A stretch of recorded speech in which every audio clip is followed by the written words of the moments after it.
Broadcasting live, Certified Black Society and Foundational Black America, Black Alpha Network. We are in the building. Certified salute to everybody. Let's go to work. Family, we're going to get straight to it. We're going to be very, very direct, and we're going to let it be known.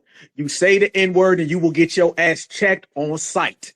Guarantee that, stamp, signed, sealed, and delivered. I don't care who you are. I don't care where you from. You can be an illegal. You can be legal. You can be a Mayo. You can be a Teo. You can be a Democrat or a Tethercrat. If you get out of pocket and you feel that that name is something that you want to throw around and you want to talk about where you from and how you grew up, there will be some consequences and some repercussions. And that goes for all them little Negro escorts and them Negro bodyguards that bring people into the community. Let me make this clear, okay? For everybody that wants to say the N-word left and right, and they feel it's their duty to say the N-word to us. You can get it, and that dusty, musty person that brought you into the community, they can get it too. All right. It ain't no fun when your bodyguard get packed up. It ain't no fun when the person who escorted you into the community, into the cookout, gets that work as well. Nobody's safe from the G-checking. It doesn't matter. Now, let me address this. You got this illegal OT. That's what I heard his name is. I heard he's very, very illegal. And I know he's very, very overweight as well. Let me tell you this right now.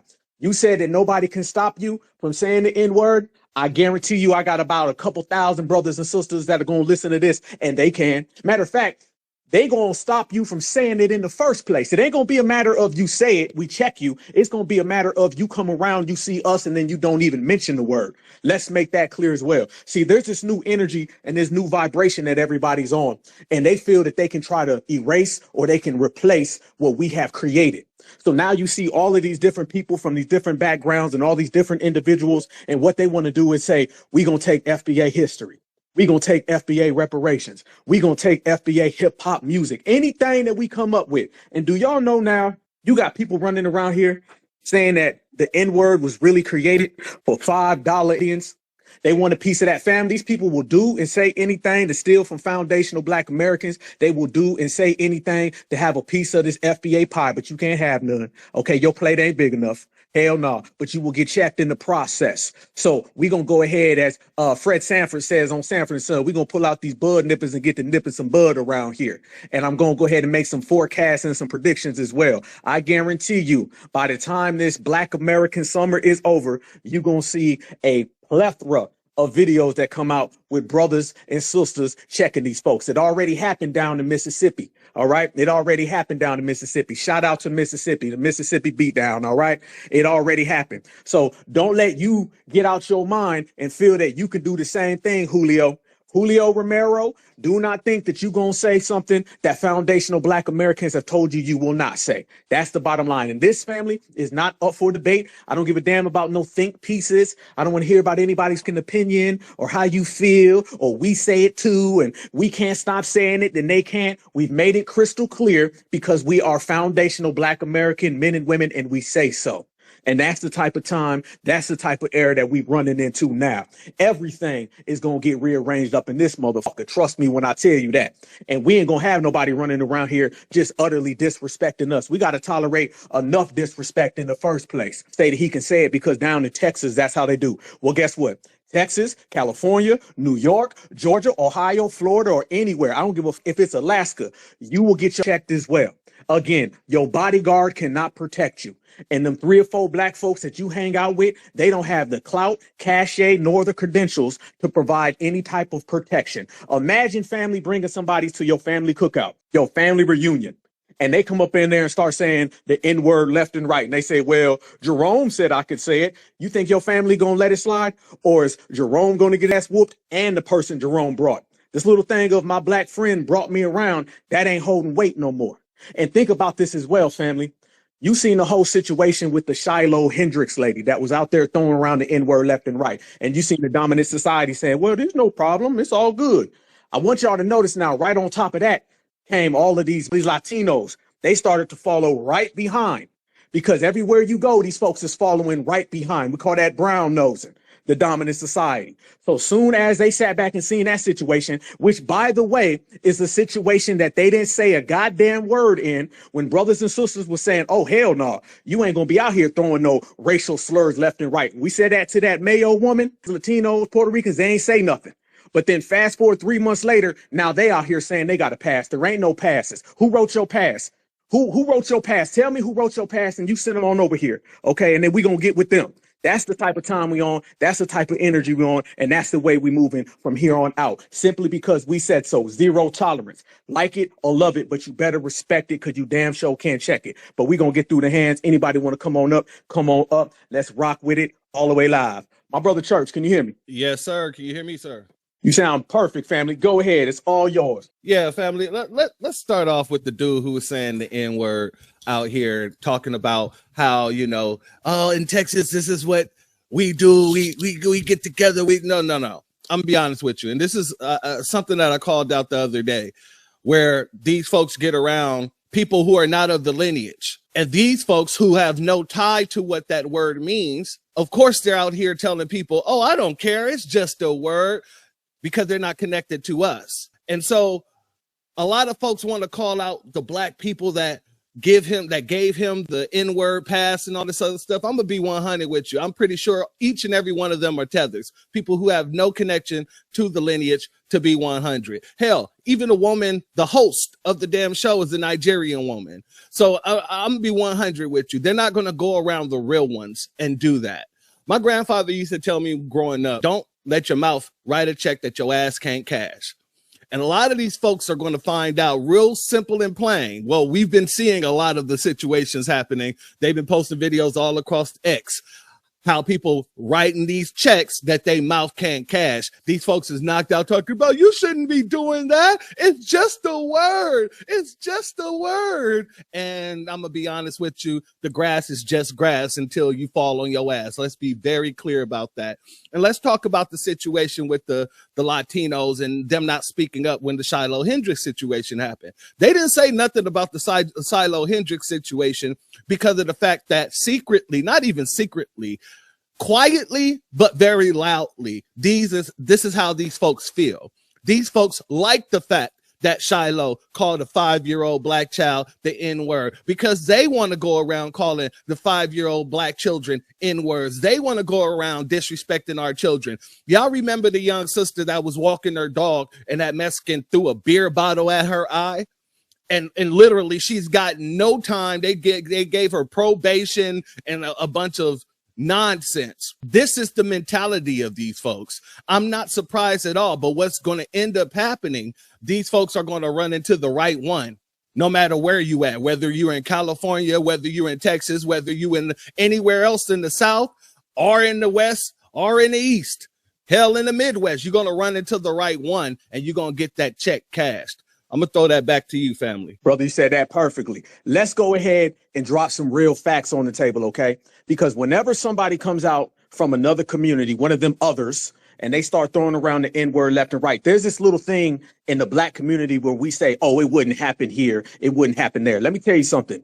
Being on code has no area code, all right? There's some brothers and sisters in Texas that will check you. So I don't want to hear anybody saying, man, that go on in Texas, but it wouldn't go on out here.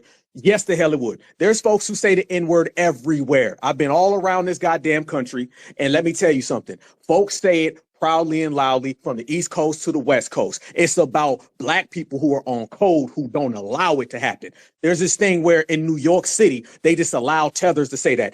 No, it don't go on like that, because I know some certifieds who don't play the game. And that's why we say certified and we say counterfeit. Nobody has tap water in a community that makes them more on code than the next city or the next state. Let's make that crystal clear. It's none of that. Well, my town, it don't go on. There are down south in Georgia, there are white folks who say the N-word, and there's a lot of black folks who say, I ain't got no problems with it. The same thing go on in California, same thing go on in New York, same thing go on in Ohio. Ain't nobody more on code than the next. But what it is, it's about your personal life, your personal household, your personal stance. That's what it's about. There ain't no jurisdiction with this on code energy. You understand? So when these people run around here and they always try to relegate it to a particular community where we let it go here, we don't let it slide there. Family, it's about these people running into the certifieds. And let me tell you this, certifieds, just like off code, certifieds are everywhere in the United States of America.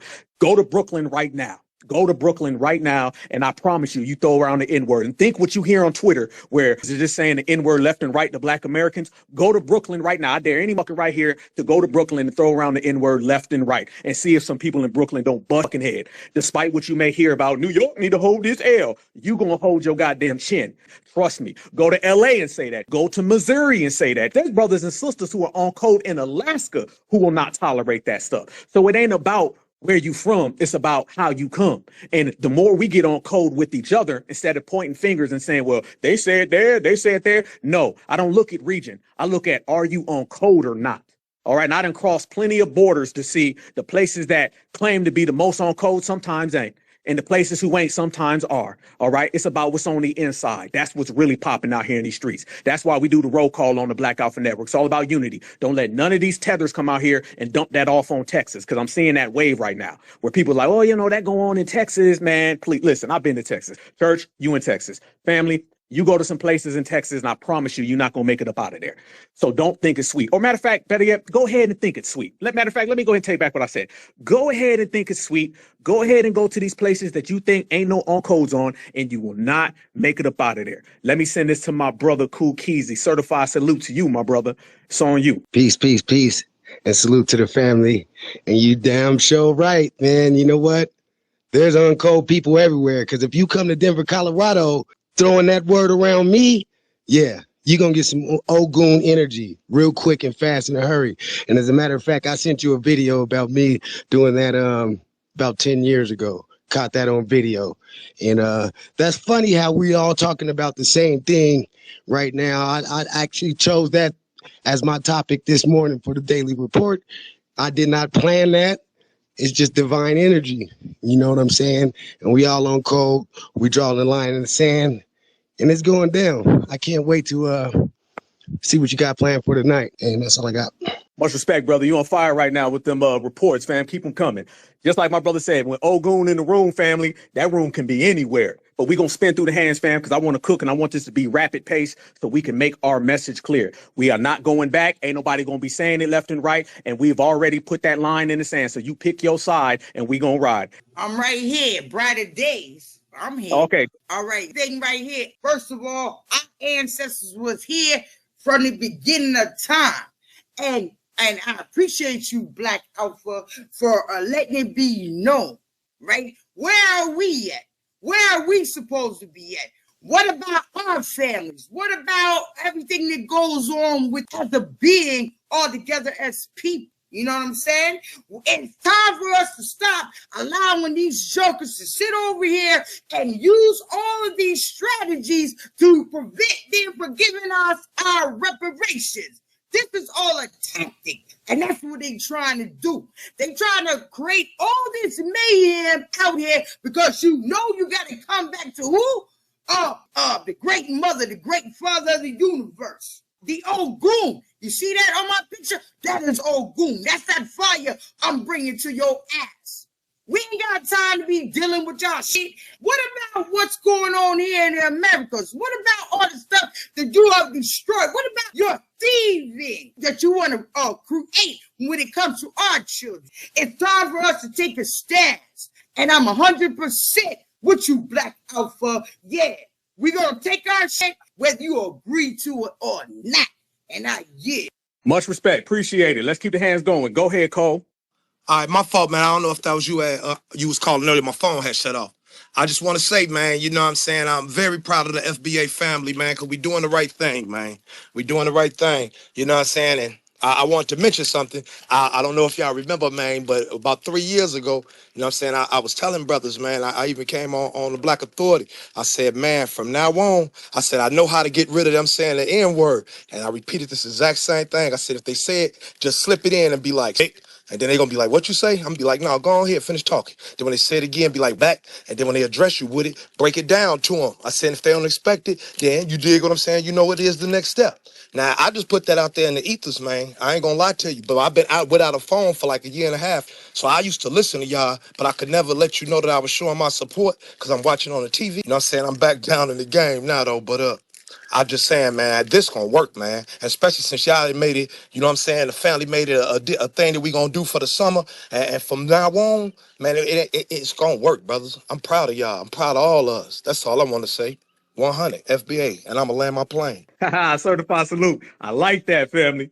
All the way live. Much respect. Go ahead, my brother Church. All day, family. Now, I really like what you said, where you said we're not going to be going back and forth with these people. There's no need to go back and forth with these people. This is not negotiable. I don't even understand why people think that speaking about our culture, speaking about our people is negotiable. It's not. A lot of these folks, they sit here and they say the little things. You hear it all the time. Well, if you don't want people saying it, then you guys shouldn't be saying it in your music.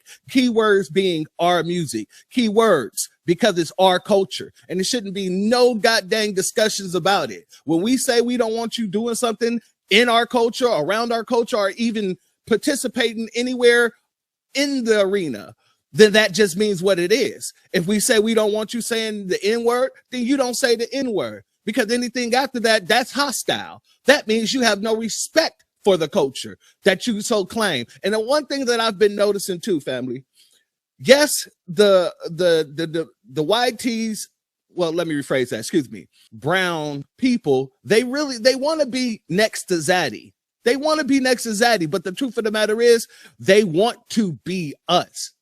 They want to be in our culture, because whether or not people say it out their own damn mouths, the real allure of trying to steal all of our culture is because of the fact that brings them closer to Zaddy, closer to whiteness. Even though we've been the one fighting Zaddy, they see us as somebody who is the closest to people regardless.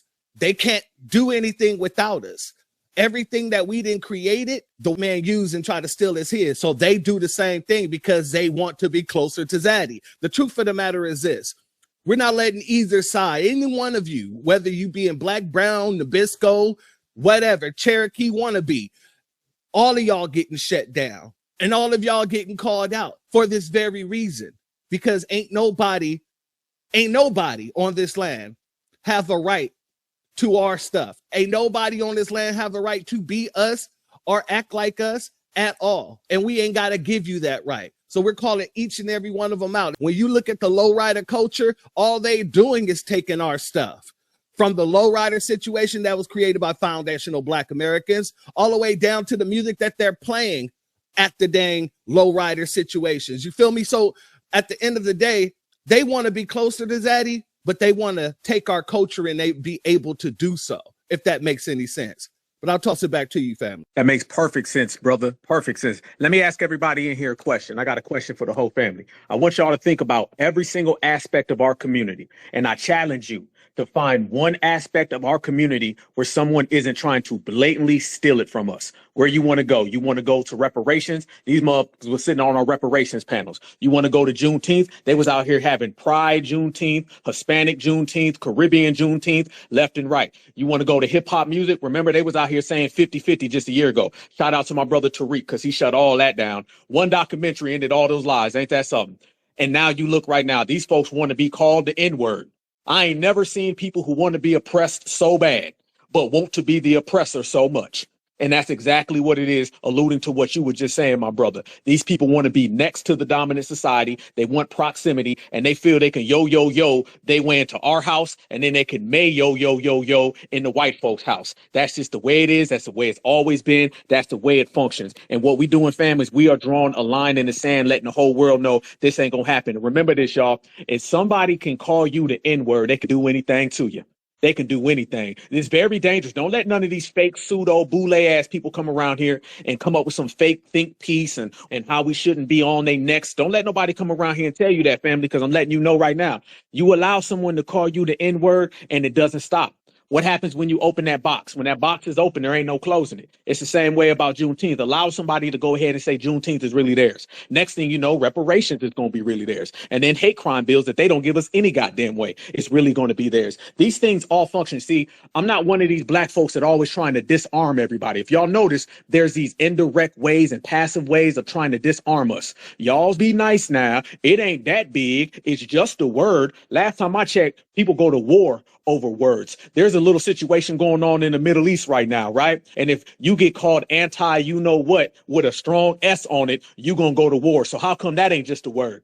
How come that ain't a word? You know what I'm saying? But they say, well, you know, the N-word's just, you know, it's just a term. Hell no, terms mean something. It got a lot of validity behind it. So that's why we drawing the line in the sand. That's why we out here checking. And ain't nobody gonna do nothing but us. One thing I realize every single day when I wake up, it's gonna be the black grassroots. If it ain't the black grassroots fam, it ain't gonna get done. The boule ain't gonna come in here and change it. The tethers ain't gonna come in here and change it. Nobody. We're on our own and good. Double O-D. I like it that way. Let me send it back to you, Church, and then send it to my beloved sister, Nikki. Yes, sir. I also want to ask this question. What have we ever taken from other people's culture and then put ownership on? There's never been something that we took from other people's culture and then put it into our own culture and said, oh, well, you know, if you guys don't want saying it, then you guys shouldn't have put it out to the world. Culture is universal. Once you put it out to the world, it belongs to everybody. We have never done that, and nobody would let us do that. When we showed appreciation for a goddamn anime or anything like that, they got to let it be known that anime is a Japanese thing. When you talk about just anything, when you talk about Mexican food, they sit here and tell you, oh, yo, fake American tacos, they're not really our culture tacos. Our culture tacos comes with the street meat and all this other nonsense. They're very standoffish anytime we wanted to show. And I remember this in the 90s. Anytime we tried to show appreciation for anyone else's culture, they would literally be standoffish. Oh, this isn't your culture. You shouldn't be speaking up on it. I remember at a time where they really didn't want people celebrating Cinco de Mayo.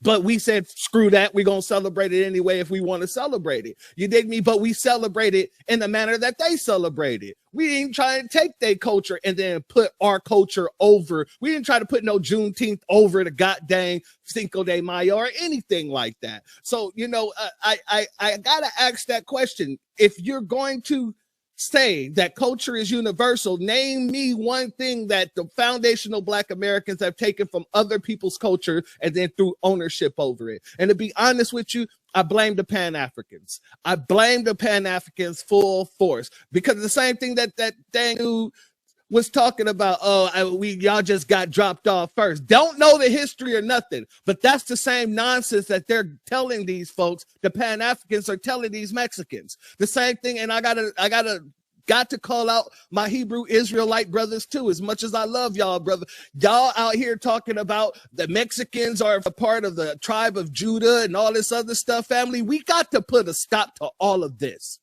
Because all you're doing is pumping these people's heads and chests up to make them think that we're all one big group of people, and they don't look at us like that. We don't look at us like that, and folks don't look at us like that. Let's be very clear. They know who the writers are. They know who are the ones that need to be respected. The other folks, that's why they treat them in the manner that they treat them. That's why we're the ones with their foots on our necks so much, because we're the real warriors. They are not warriors. And they know this. So, family, all this has to come to an abrupt stop when it comes to talking about our culture and trying to include all these other folks, because they definitely don't want us included in their culture. And then if they are accepted into the culture, they disrespect the culture immediately after. We'll go to our sister, Nikki. Shout out to you, my sister. Peace to the space. Peace to all the beautiful family in here. Much love to every single one of you. I said I was going to stay off Twitter for a little while, but Black Alpha just had to have a space, so I just had to get back on Twitter just for a little bit. So I just want to get this straight. So if you're not a foundational Black American, you really have no business using the N-word, period. I don't care how close you think you are to the culture, how many rap songs you know, or how many Black, quote unquote, I'm doing air quotes, how many Black friends you have, because I don't know what type of Black they are and who gave them permission, because we know how that goes. But that word was not made for you, and it's not yours to use, period. The N-word came from the brutal legacy of American chattel slavery. It was used to dehumanize us. It was used to degrade us and terrorize our ancestors. Foundational Black Americans had to survive that word being used in lynchings, courtrooms, schools, job interviews, and traffic stops. We didn't choose it. We endured it, and we reclaimed it. So we did it out of survival, you know, that so we had to reclaim it as ours. It's lineage based. It's not something that's for the community. It's definitely not globally distributed. Just because you're black or cool with some black people, that don't mean you could use it. So being black doesn't automatically make you FBA. Coming from a black country doesn't mean you understand the weight this word carries. If your lineage doesn't trace back to the soil of American slavery, if you didn't inherit the trauma, the insults, the generational battle tied to that word, then don't inherit the language that we bled to reclaim. You weren't the one that the word was weaponized against. You didn't live under the system that used it to justify. So no, you don't get to casually throw it around like it's the flavor of the month. These people get on my last nerve. They think it's some type of a trend, but we got to set boundaries with them. We have to force these people to respect us. They don't get to participate in the pain that they never lived just because they want access to our culture. We are not costumes. We're not a playlist. We're not like a mouthpiece for solidarity. They don't just get to disrespect our history in the process of being entertained. So we're done entertaining debates on this. It's not about ego or elitism. It's about protecting what came from our bloodline. Foundational Black Americans carry the scars, and that word is one of them. It's for us to use. If you're not part of that lineage, then step back, stay in your lane, and keep that word out of your MFing mouth. Alina. God damn, 100% fire. I couldn't have said it no better myself. Certified salute to you, my good sister. Absolutely. I love how our sister just said, this is not about a debate. That's what I'm talking about. Family, how many times are we always right back here checking somebody? How come? It's always something. It's Juneteenth, it's reparations, it's anybody who's coming at us in a disrespectful manner. We're always right here checking somebody and holding each other down. Another point that my sister just said that I have to elaborate on because it was put so good.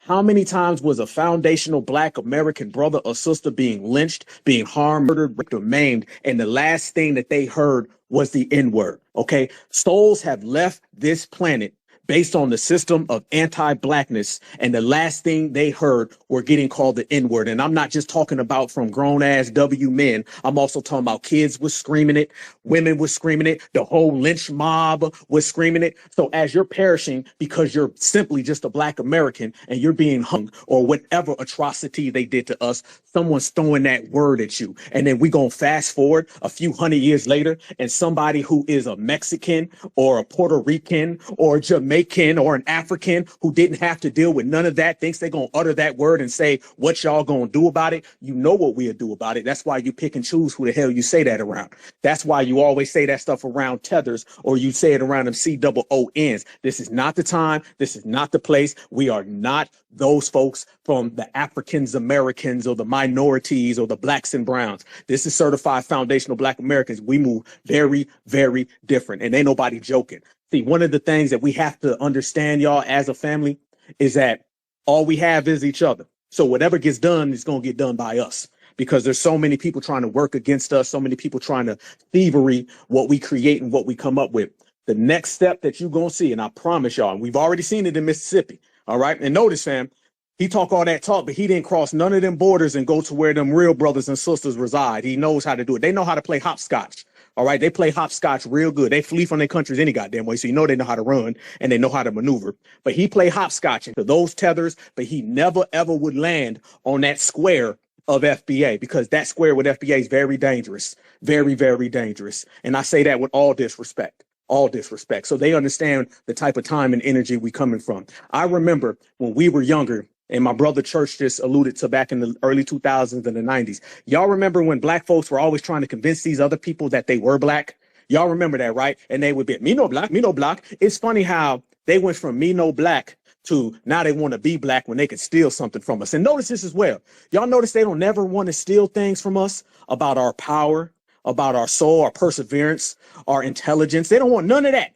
It's always something to do that's demeaning to us. It's always something that's very fraudulent, something that is undercutting us. It's never anything of power. There are millions of things that you could be influenced by, or you could borrow from foundational Black Americans that we do in a proper fashion. But no, they don't want that. They want the N-word. They want hip hop. They want every single thing that they feel is something wrong. And to let everybody know, really what they're trying to do is they mocking us. That's really what it is. They trying to mock us, and they're trying to yo their way into the goddamn door. And they feel that's the way that they can get in. But now they've come to find out that this generation, that door is closed, that gate is locked, and there's no way around it. Let me send this to you, my brother Church, because you in Texas right now. Can you elaborate what's really popping off in the streets in Texas and what's really popping off? Because I'm going to tell you right here, in the great state of Georgia, my home, Southeast Georgia, all day, every day, that stuff don't fly. It does not fly at all. Even if you found you one or two little tap dancers, those one and two little tap dancers are not going to compute to the thousands of certified brothers and sisters.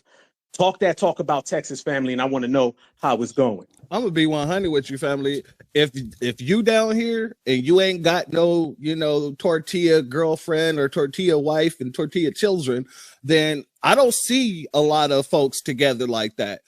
Black folks hang with black folks, Mexicans hang with Mexicans, white folks is somewhere in between because they're all throughout the state. You dig me? But they have their own little enclaves, and when you roll up in there, you dig me, you don't see them really rocking with a bunch of black folks unless, like I said, they got some folks in their family that's married to a black guy or something like that. But the truth of the matter is this: most of them, those are Tex-Mex people. Most of them, they're very, very Texas bound on that end, if it makes any sense. They're not trying to even rock with black folks in that type of way. They like being Mexican Tex-Mex. You dig what I'm saying? So I don't know if that dude is from Texas or not, but I know for a fact, even like on the college campuses and stuff like that, if there's Mexicans on the college campuses, they don't really rock with black folk like that. They got their own little areas. They got their own little seats where they sit. They don't really come to our events. We don't go to theirs. So like, it really makes no sense. And that's what I'm saying, especially with the whole situation of looking for black people so you can say the N-word in front of them. He knew for a damn show he wasn't going to be in front of a black person to say the N-word in front of, because he knew the person that was there was Nigerian. It's the same thing that happened like in San Antonio, right? San Antonio is a Democratic city. However, you got Mexicans out in San Antonio spraying the N-words on people's buildings in front of their houses. This is a Democratic city. You dig me? So for me, I think that is mostly the different areas that they're in that they feel so emboldened to do these type of things. I'm gonna be honest with you. I ain't seen nobody in my goddamn area act or speak like that. Like I got this grandma down the street who've known me for a while, and every time she see, "Hi, mijo, how you doing?" "I'm good. How you doing?" You need anything?" "No, I'm good. I watch over you. You watch over me. Okay, cool." She want to make sure she's protected in it. And she got children. She has grandchildren that she can say, "Hey, make sure our house is protected." But she would rather ask people like myself, because like I said, this is the majority black neighborhood. So when you do have people around us, family, they know how to show that respect. As a matter of fact, I ain't even been seeing that many since the goddamn ICE raids been happening. Before the ICE raids, everywhere I went, like even like there's stores called like Fiesta out here, right? And it's majority staffed by Latinos, Mexicans, and things like that. Man, I go into Fiesta and now they got all the black folk working there. Like it's you're not seeing what these folks are running around here acting like is going on consistently. I'm not seeing it, but I'll pass it back to you, family. Exactly, fam. Ain't that always the pattern and the trend, right? We not seeing what other people are saying. I want everybody to understand the relationship in which these people claim that black Americans have with them only exists in a goddamn head. And it only exists for reasons of stealing from us. This thing where we've been friends, we all the same. No. This thing where we all get along and we all brothers. No. This thing where we just got dropped off one place. Y'all tell me a time Ken has ever talked about getting dropped off on a slave ship. They run away from anything black as far as they can. And now all of a sudden, when it comes to stealing from us, fam, you'd be surprised what people will want to start claiming when it's something that foundational black Americans have created. If we create it, these folks will come up with any type of way to try to get their name inserted in our issues, in our creations, in our fashions. And foundational Black Americans in the grassroots, we putting an end to all of that. So they're going to have a very, very difficult time trying to scam and scheme on this generation like they did in the past. Well, real quick, Alpha, real quick before you pass it on to Melrose family, I got a question for you real quick, Alpha. Have you ever heard any of the Mexicans talking about Black invention culture? Never have. I've never seen them talk about Black invention culture. I've never heard them talk about Black perseverance, Black politics, Black intellect, Black college, anything that's good for Black folks and isn't some yo, can I steal? I don't hear them bring it up, brother. And there we have it. Melrose, fam. Peace, family. Am I coming through loud and clear? Perfect, my brother. Shout out to you too, family. Peace. All right. So, speaking of the N-word, I sent you some videos and we spoke about me being down at the Puffy trial. Now, a lot of people, they know that I covered the R. Kelly trial back in 2022. I covered the Ghislaine Maxwell trial. I covered the, I didn't cover, but I attended the K Flock trial here in New York, Troy Ave trial, Daniel Penny. And now I'm not in the courtroom for the Puffy trial, but I be out there at the courthouse. And I say that to say, in recent other high-profile trials, there have been independent creators, making content and reporting on these trials, be it the Tory Lanez trial in LA. There was a bunch of independent reporters and content creators, Black, white, whatever, creating their content behind the Tory Lanez trial. In Atlanta, it was the same thing. A lot of independent, Black, white, whoever, whatever, creating content behind the YSL trial and the YFN trial. I'm sure it's going to be the same thing in Chicago or LA, I'm not sure, when they do the Lil Durk trial, you feel me? But I wanted to know, is there anybody in here from Texas? Because a lot of the trials I just named, they're high profile trials from entertainers. But the Carmelo with a K, that trial is going to be coming up in Texas. And I want to know, it's not high profile on some entertainment shit, but it's high profile nonetheless that we need to be, we need to have bodies in there that's coming out and reporting, because all the mainstream media does, they just highlight what the prosecution says. They just highlight the direct examination. The mainstream media, they don't give both sides. They don't tell you all the stuff that gets revealed during cross-examination. So I want to know if there's anybody out there who attends trials in Texas, or even if you've never attended a trial, you can make this your first trial, because we need somebody giving fair information and fair reports of what's going to be happening in that case. Because if I'm not mistaken, I don't know if it's true or not, but I've seen a post today going around that said a grand jury just indicted him today. So I want to know if there's anybody that's going to be out there in Texas that's going to be attending that trial and reporting on it. But with that said, I'll land. And peace to everybody in the room. Shout out to you, my family. Shout out to you. Much respect. I'm hearing right now that Carmelo ended up getting indicted, fam. That's what I'm hearing right now. It just popped up on my feed. I got a lot of people blowing me up, letting me know. Natural Taurus, on you, sister. Okay, I'm sorry. I know I got in here a little late. So I had a question.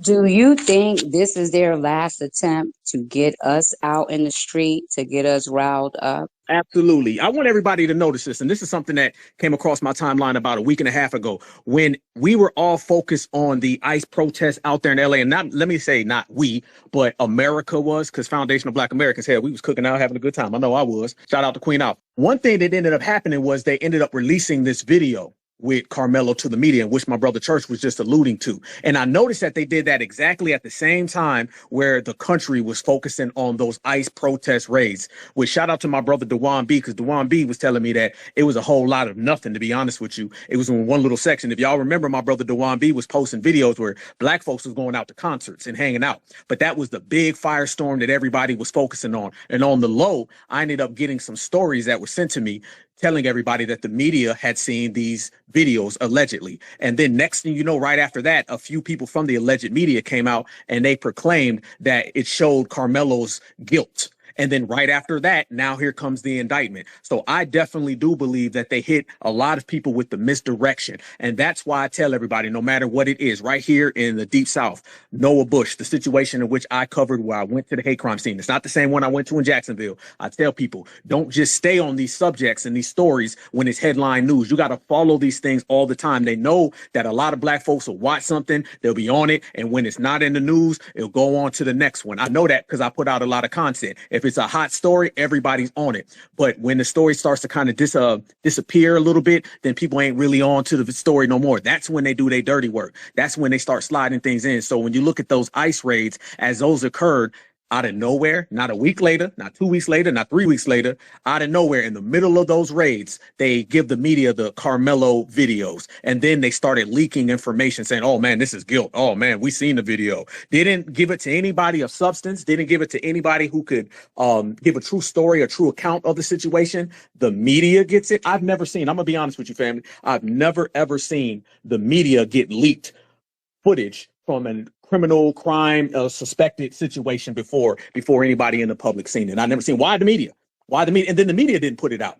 So you mean to tell me that the powers that be gave it to the media, but the media didn't give it to anybody else? So basically a bunch of white journalists in Texas are the only people who seen it, as well as the white police officers are the only people that seen it. And as soon as that's done and all this stuff going on with Iran and Israel, now he gets indicted all on the low. That's why we got to stay focused on this stuff 24/7, 365, even when it's not in the news cycle, even when it's not the popping story for the moment. Don't just click things because it's trending. Click things that are informational. Therefore, when they hit you with this okie doke, this bamboozle, we'll already know what it is. And I definitely think that, my sister. I think now that people done spin the block around with all of these Latinos, they're going to try to spin it back to this. Oh yeah, I agree 100%. That's why my profile will stay what it is until we see what's going on with these cases. But that was my immediate thought, that they failed at everything else and they really need to get us out there in the streets, because this don't even make no sense, just the way you laid it out and how everyone that is in media, they viewed it, but no one else have viewed it. And then you guys just come out, oh, he's been indicted. The whole thing is fugazi, but we're going to keep our eyes on it. Thank you. Much respect, sister. Much respect. And yes, you have kept that right there. And you got my man Rodney Hinton Jr. on there. So you're doing double work right there.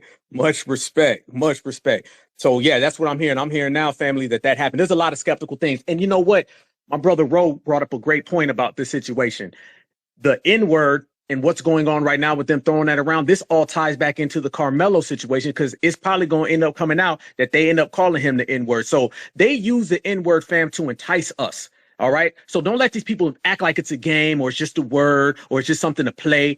These people always try to entice us by using the N-word. I just seen a video today where someone's saying the N-word to a young brother and trying to get the young brother to fight him. So they understand how they weaponize the term in terms of stealing the word, using it for their own advantage, trying to tether on to our society, tether on to our historical achievements, and trying to get us to fall for setups and traps in which they presented in front of us. That word has to be right here in foundational Black America. If you notice, y'all, people want to say, why can we use the N-word and y'all use the N-word? Because we the only people who use it with good intentions. That's why, because everybody else uses that term for some type of fallacy, some type of wrongdoing, some type of dangerous endeavors. Foundational Black Americans, we the only ones. We keep it real simple between each other. We're the only ones who use it, because when these people use it, it's always to harm us by one way, shape, or form. So that's why. And to be honest with you, like my sister Nikki said earlier, those debates, because I remember them in the 90s and I was a baby. I remember folks saying, why are y'all saying the N-word? See Dolores Tucker when they was breaking all the rap CDs, who, by the way, she was the tether. When they was breaking all the rap CDs, they always try to weaponize the N-word against us, because it's something that we have taken and we have used and empowered ourselves with it, and we've kept it within our community. So now they want to use it to their advantage. Back at it, my sister Natural. I just wanted to say, I remember growing up in New York in the early 80s with my parents when these Hispanics were coming over and they were being called wet, you know what, and, you know, specs.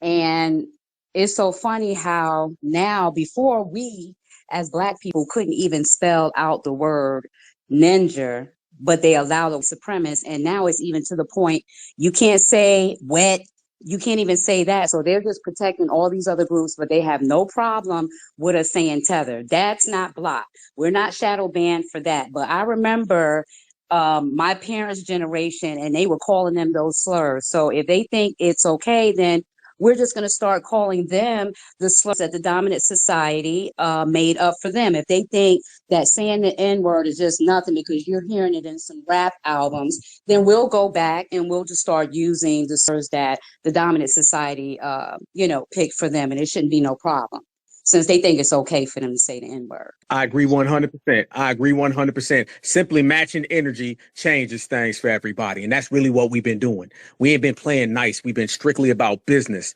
And when you're strictly about business, you get things done and achieved. I promise everybody on everything I love. Ain't nobody going to be running around here saying the N-word, not with this reparations generation. I guarantee you that.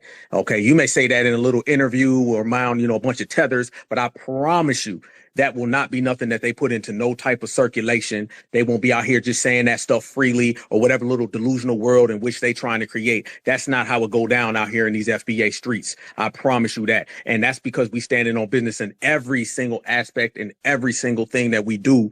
Business is always going to be used in a functional manner that benefits us. See, we used to always benefit everybody else.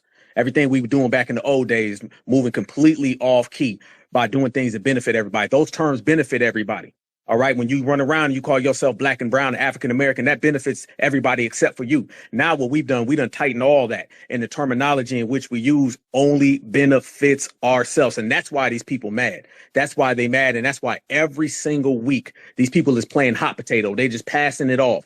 Who can take FBA culture today? Who can take it? And they all getting the same results. And it all leads to the same answer. All roads go back to nobody. Nobody gonna steal from us. Nobody gonna thieve from us. Nobody gonna play us. Nobody gonna hustle us. And nobody, and I mean nobody, is gonna be running around here saying the N-word open, freely, and publicly without getting that G check. Again, may I send everybody to Mississippi with the Mississippi beatdown? Do we got to go to Alabama? These is regular brothers and sisters in the streets. I don't think these folks is on Twitter. These is just regular brothers and sisters out there putting in work. And the way they put in work is with them hands and feet. And that's how they really know it and the way it's going to play out left and right. Now, let me bring this back to the Carmelo Anthony situation, because I'm pretty much sure we got to have this confirmed that they did indict him. It's another thing. Carmelo Anthony, you're going to have to get them tethers from the hell away from you. You're going to have that Dominique Alexander dude and all those folks. This is, again, going back to it, fam. I call them the TOCs, the tethers of color. All right. And you're going to have a hell of a lot of them. He's going to have to get those tethers the hell away from him, because them folks have been out there trying to milk this situation for their own come up and for their own deeds. That Dominique Alexander dude, y'all know we was out there exposing him, broad daylight, showing everybody that he's a fraud. And he's one of these guys who clearly looks like he just got off the goddamn boat from Africa. And he runs around and says that he's a descendant of slaves. And you got to be cautious with that descendant of slave talk, fam, because people will start showing up and say, well, technically I am a descendant of slaves because Africa had slaves and so did Jamaica and so did Haiti. Ain't that exactly what the Mexican OT guy was saying? He was basically saying he a descendant of slaves. That's why we airtight. You're going to have to say foundational black American freedmen. You better put all that in one lock key step. You want to say black American, fine, but you better make sure that your verbiage is correct. And what these people want to do is they want to mix things up and make it very confusing. If we say that there's an anti-black race war, well, war is about confusion. And they're trying to get us all twisted and tangled so we don't really know who's what and what's where. It's like they always say, if everybody can be black, then ain't nobody black. And they're trying to get to the point where everybody can be a black American. That's really what they want, you guys. They want it to be everybody can be a black American, because if everybody can be a black American, then there's no such thing as a black American. The next thing you know, Mexicans is going to show up and say they built the country, like they were saying last year when Joe Biden said it. Don't forget that. Joe Biden said last year illegals built America. Let's not forget that. So they were shitting on our ancestors then. Then you got these people popping up talking about Juneteenth is theirs, shitting on our ancestors as well. And now they're trying to shit on our ancestors when it comes to the N-word. Everywhere you turn around, family, the only people who are gatekeeping this house is certified foundational black Americans. Nobody else is out here putting in work for us, and good. I don't want nobody to be out here trying to put in work for us, because the more we're at, we all are comprised right now of a multitude of different cities and different counties and different states. That's what's messing everybody up right now, is that we're not moving in like a broken, shattered box where there's a billion different pieces. We all moving together as a community of brothers and sisters who are compiled throughout everywhere. We're out through the whole United States of America. We representing. And if one person in New York checks somebody, somebody in Chicago checks somebody, somebody in Alabama checks somebody, if somebody in LA checks somebody, all of those checkings in those different areas, man, that adds up. That adds up. And I'm a big believer in G-checking folks. I really am. I really am, fam. Why you think they don't want you to G-check people? Because they know the power of it. I'm a very big advocate on checking people. And that's pretty much what we have to be in a perpetual state of as Black Americans. As a Black American, I don't give a damn if you was born in 1932 or you're going to be born next week. You're going to have to spend a whole lifetime of checking people because people are always going to get out of pocket, out of line, and disrespectful. And what we've seen is that begging, hoping, pleading, trying to be friends with people, that doesn't really get the job done. All right. So now we've ushered in an era of you say the N-word, you're going to get your ass checked and you'll never say it again. And when they never say it again, that means their asses is out the way. And when they out the way, we get straight to the bag. Go ahead, Cole. Yes, sir, brother. You can hear me? Hey, look, hey, I landed my plane last time because I have so much respect for you. Brothers could tell you I be making like songs for y'all and shit. You know what I'm saying? And I didn't want to disrespect the channel, but I want to tell the rest of my demonstration. Here's the lick. We got to do this uniform. You know what I'm saying? In other words, what I'm saying is if it's three of us standing around and we notice one brother getting to it for checking one of them, I know we got to always keep things shooting the fair one and all that. If they start getting the better of that brother, man, we all got to get in that. You dig what I'm saying? Because the truth be told, if it's the other way around, they gonna do it. And we got to stand on this because you disrespecting all of us, everybody that's right there standing when he say the N-word. So if one brother get to squaring up with him and he ain't winning, hey man, I'm coming to make sure that we win because it ain't about he winning, it's about we. You dig what I'm saying? Then goddammit, the kids who was coming up in the next generation, they wouldn't do it when I told them to, and I kind of fell back because I was the last one left. I'm glad my people back. You dig what I'm saying? Because we gonna reign. Major's spirit told me this was gonna happen, Joe. I'm gonna land my plane again. I ain't gonna keep popping in, brother, but yeah, that's how I feel. Certified. Certified salute, my good brother. Yes. Hey, that's how it used to be. You know what I'm saying? That's how it used to be back in the 60s, 70s, 80s, 90s. You know what I'm saying? It used to be that way. When you see a brother or sister out there and they in a situation, you a fool if you sit back and watch. See, now it's the generation. I'm going to pull out my phone and I'm just going to record it. And I'm going to be giggling and laughing and nobody going to be doing nothing about it. Now, we in that era and that generation and that time where people want to be on some technology. It's time when technology got to go and you got to get physical. You got to get physical because like my brother just said, that's what they do to us. There'd be 50. Look at the Carmelo Anthony situation. There's two brothers and everybody filming nothing. They was just on it. So that's the type of time we got to be. We have to protect this house. And to protect the house means you have to protect the occupants of the house. The occupants of the house are certified foundational Black Americans, which means each and every single one of us. That's the way we have to do it. And that's the way it used to be before it kind of got lost. But that's all good, man. We bringing it back. We bringing it back and we making sure that we going to protect this line because I tell everybody this, the assault on our community is unlike anything. There's something called a mutual conflict. A mutual conflict means I don't like you, you don't like me, and we just don't get along. And then that's how we battle. You can look right now, all the wars going on in the world, it's just two sides that don't like each other. There's this thing in an offshoot when it comes to us where we always have to be the villains in every situation. Black Americans, they always make us the villains and everyone else the victim, that we end up forgetting that a feud and a conflict can simply be just between two different parties that don't agree or don't get along. But see, that doesn't apply to us because everybody has to always make it look like FBA hurts. Look at all these tethers coming out talking about xenophobic. Fam, I've never heard the term xenophobic so much more than the last 5 years when we started to say tether. I don't think that these tethers could spell xenophobic. I really don't. I don't think they could spell it at all by no means, shape, or form. However, now everybody's saying xenophobic because they have to paint us as the bad guys. We always have to be the bad guys because if we're the bad guys, they could be the victim. And if they're the victim, then now they can take our reparations, they can take our money, they can take our access and anything that they can get their hands on. That's why we're not allowing anybody to play the victim with us, because if you allow somebody to play the victim, they'll do it forever. They'll never stop. You have people who harm us and then they act like they were done bad. Like they say, everybody wants to be oppressed now. I've never seen so many people that want to be oppressed. Everybody wants to be oppressed. Everybody wants to take from us. And quite frankly, it's just not going to go down that way. It's not going to go down that way. And nobody's going to say it. So back to the state. Say the N-word and you will get checked. And that's on site. And that's what it has to be, fam. It can't be 2 days, 3 days, 4 days later. We have to start checking these people on site ASAP, real quick, fast, in a hurry, because there's no time to waste. And the disrespect will not be tolerated. You may tolerate that in certain circles and squares, but as a greater community, that's what foundational Black Americans, we're not really on that type of energy.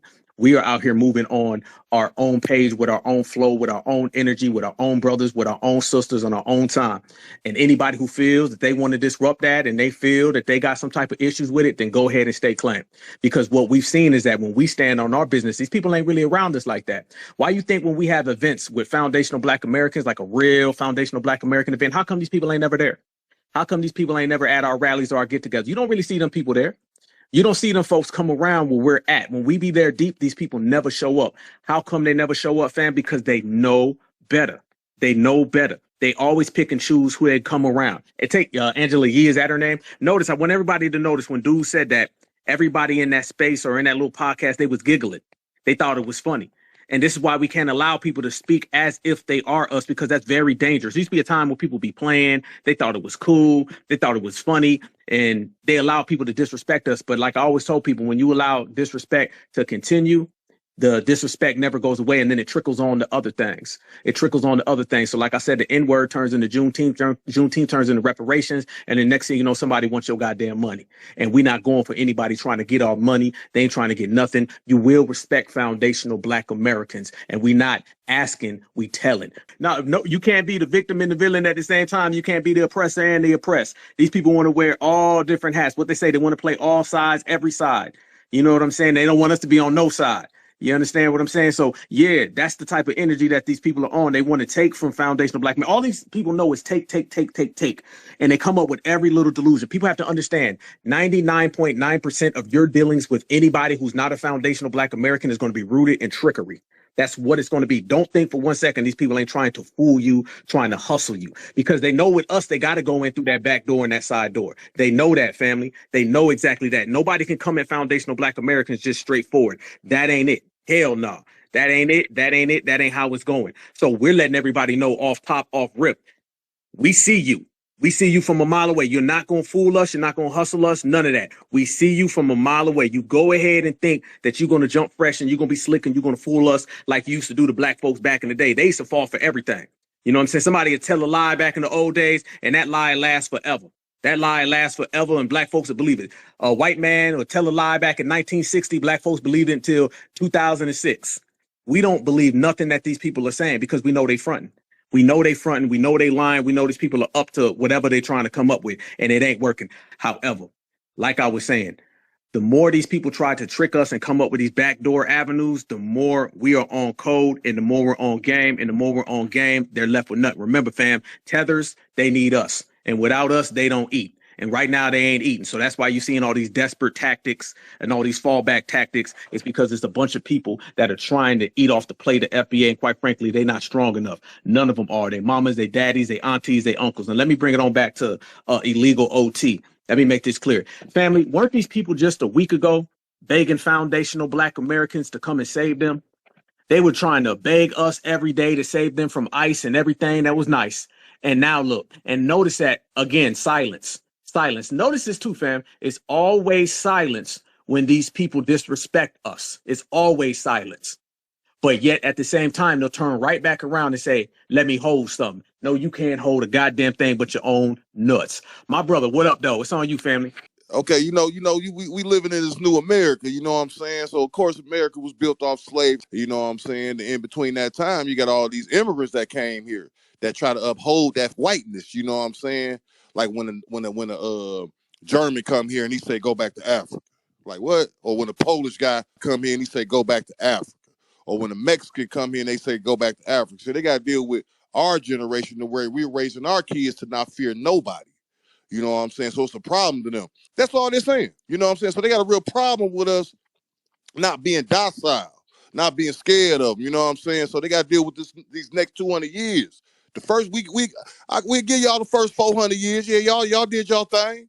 But this next 200 years, y'all gonna be working for us. Mark my words. They got to deal with this new breed, and we the new breed. We are the people who came after the civil rights era. They tried to do that crack shit.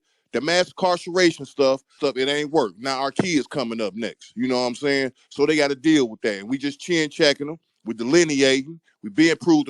You know what I'm saying? Like our grandparents always never messed with Africans. You know what I'm saying? You can't find me a person over 80 or 90 years old talking about they was African. You know what I'm saying? That shit all new. So they got to deal with this new breed of blackness coming. You know what I'm saying? Yeah. You know what I'm saying? It's all bug. So we on the right track. We on the right track. You know what I'm saying? You know, just now we got to, me personally, we need to push that boycott thing. Hey, stop spending your money with these people. Stop spending your money with these people. Stop. Got to put it in our heads. You know, if you're in a city where it's majority Black, stop spending money with these people. Stop. That's it. You know what I'm saying? Teach your kids that who their enemy is. You know what I'm saying? They could be friends with folks, but goddamn it, he get out of line smack. You know what I'm saying? So that's about it though. That's about it though. Y'all absolutely 100% right. All this African stuff and we African and go back to Africa. Absolutely. That's all some stuff they've been dumping on us because I ain't got no stories of none of my people ever talking about no Africa like that. That's them tethering us to everybody else. That's one of the craziest things that they've been doing in this last few years is trying to get that off on brothers and sisters. But man, we not going for that. You're not going to make, how the hell you going to make us have to be tethered on to somebody? Man, hell to the no. That ain't happening. That'll never happen. And foundational Black Americans are standing on certified foundational Black American business. And when I say standing, remember family, standing on business means we ain't going no goddamn where. Standing on business means we're not budging, we're not moving, you're not tricking us, you're not going to get us to fold, you're not going to get us to fall. FBA all goddamn day, and that's the way the game goes. You can hear, I see you, brother EJ. Can you hear me, family? I can hear you, player. I was struggling trying to get up here, man. Well, you know a space ain't a space without you, brother, so the floor is yours. Thank you, brother. It really doesn't surprise me that, you know, a lot of these people from the other side, definitely that got like different lineages, want to come around and say the N-word. They said around a couple of, you know, other people. And shout out to my brother earlier who was in here too. So I just want to say salute to everybody who's in the building. This just goes to show you that the delineation movement and the process is definitely much needed.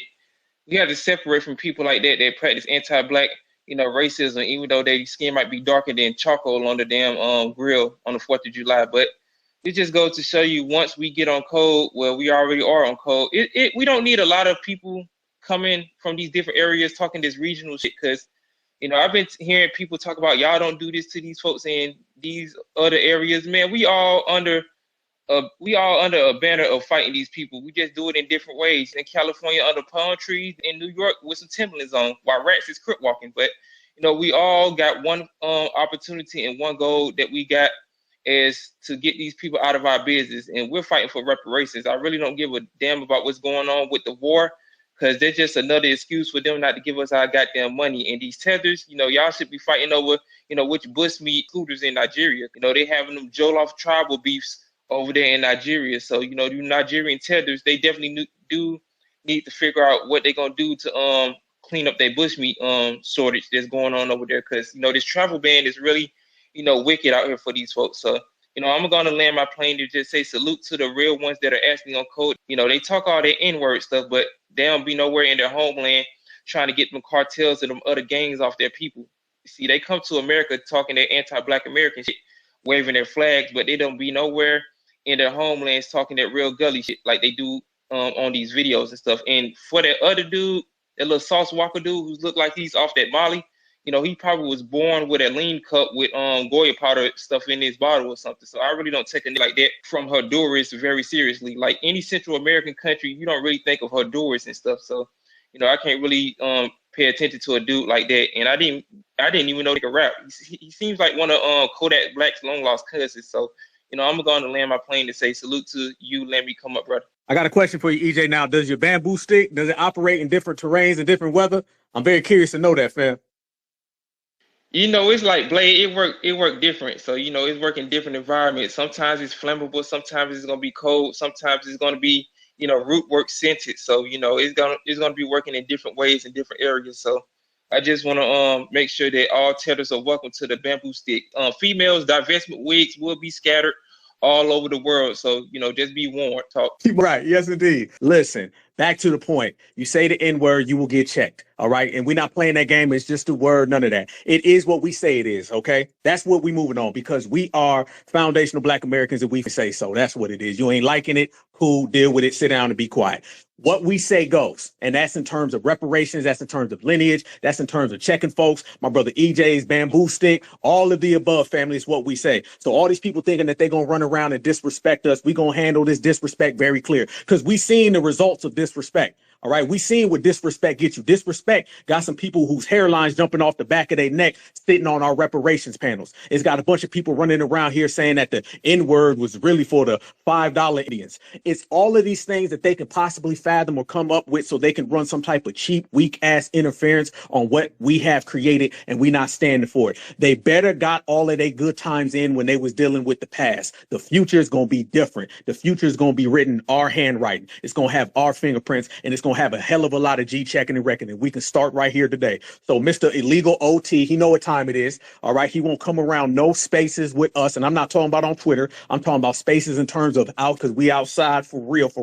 And we about that goddamn life full time, 100% certified. And we going to be out here for anybody else. Okay. So let's make it clear. Saul Smoker, or whatever the hell his name is, you can go ahead and add him to the list as well. You don't speak for none of us. You don't speak for what we on. You don't talk for none of the foundational Black American brothers, sisters, kings, queens, goddess, and gods. And you better keep your mouth closed, because I promise you this, family, anybody who jumps fresh with us out here in the society in which we have created are going to have to deal with the consequences and repercussion of said society from the people who created it. Now, let me get back to this. My brother Church, go ahead, family. We got you back up. Man, shout out, man. You know, Elon Musk, like my brother EJ just said, is up there heating up his little spoon right now. So he's messing with the space horrifically, family, horrifically. But, you know, our brother Ro asked a question.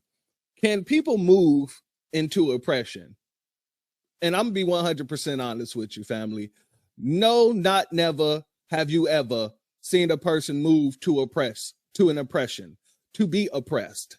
A lot of these folks sit here and they come to America because they know there's only one group really being oppressed. That's why they really come to America, because they call it the land of milk and honey, except for when it comes down to foundational Black Americans. And that's why when they get here, they start playing the same game that the oppressor starts playing.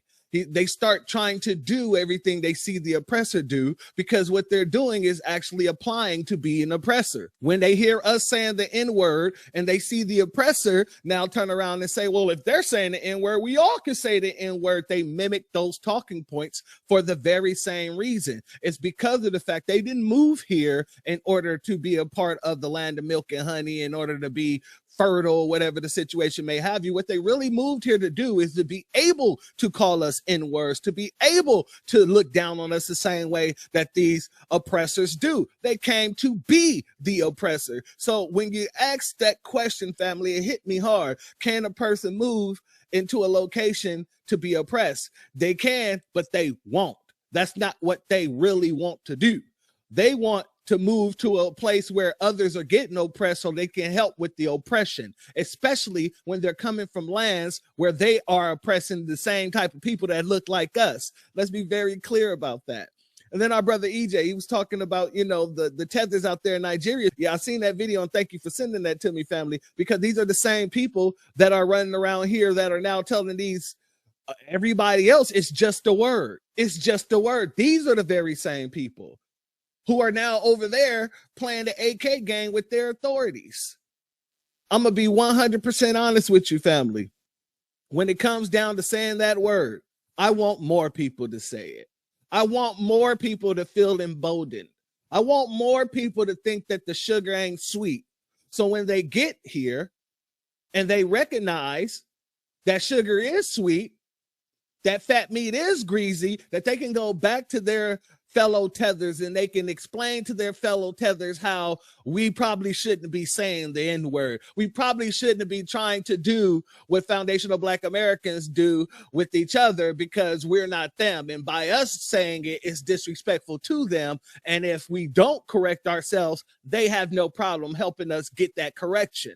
That is the biggest issue. And you brought up the children, the future, family. That is the number one thing that the children is seeing right now from us. They're taking from our cues. They're listening to what we're saying about respecting the culture, respecting the lineage, making sure people just don't come in and disrespect our ancestors, disrespect everything that we are because they feel like they can, because they want to be the oppressor. I say it like this: if you want to be the oppressor so bad, go back to your damn country where you were the oppressor. But over here, you trying to get into our spaces and do that oppressive nonsense, we're going to show you the same things that we show the oppressor: the rights, the left, the rights, the lefts, until you realize that you got nothing left.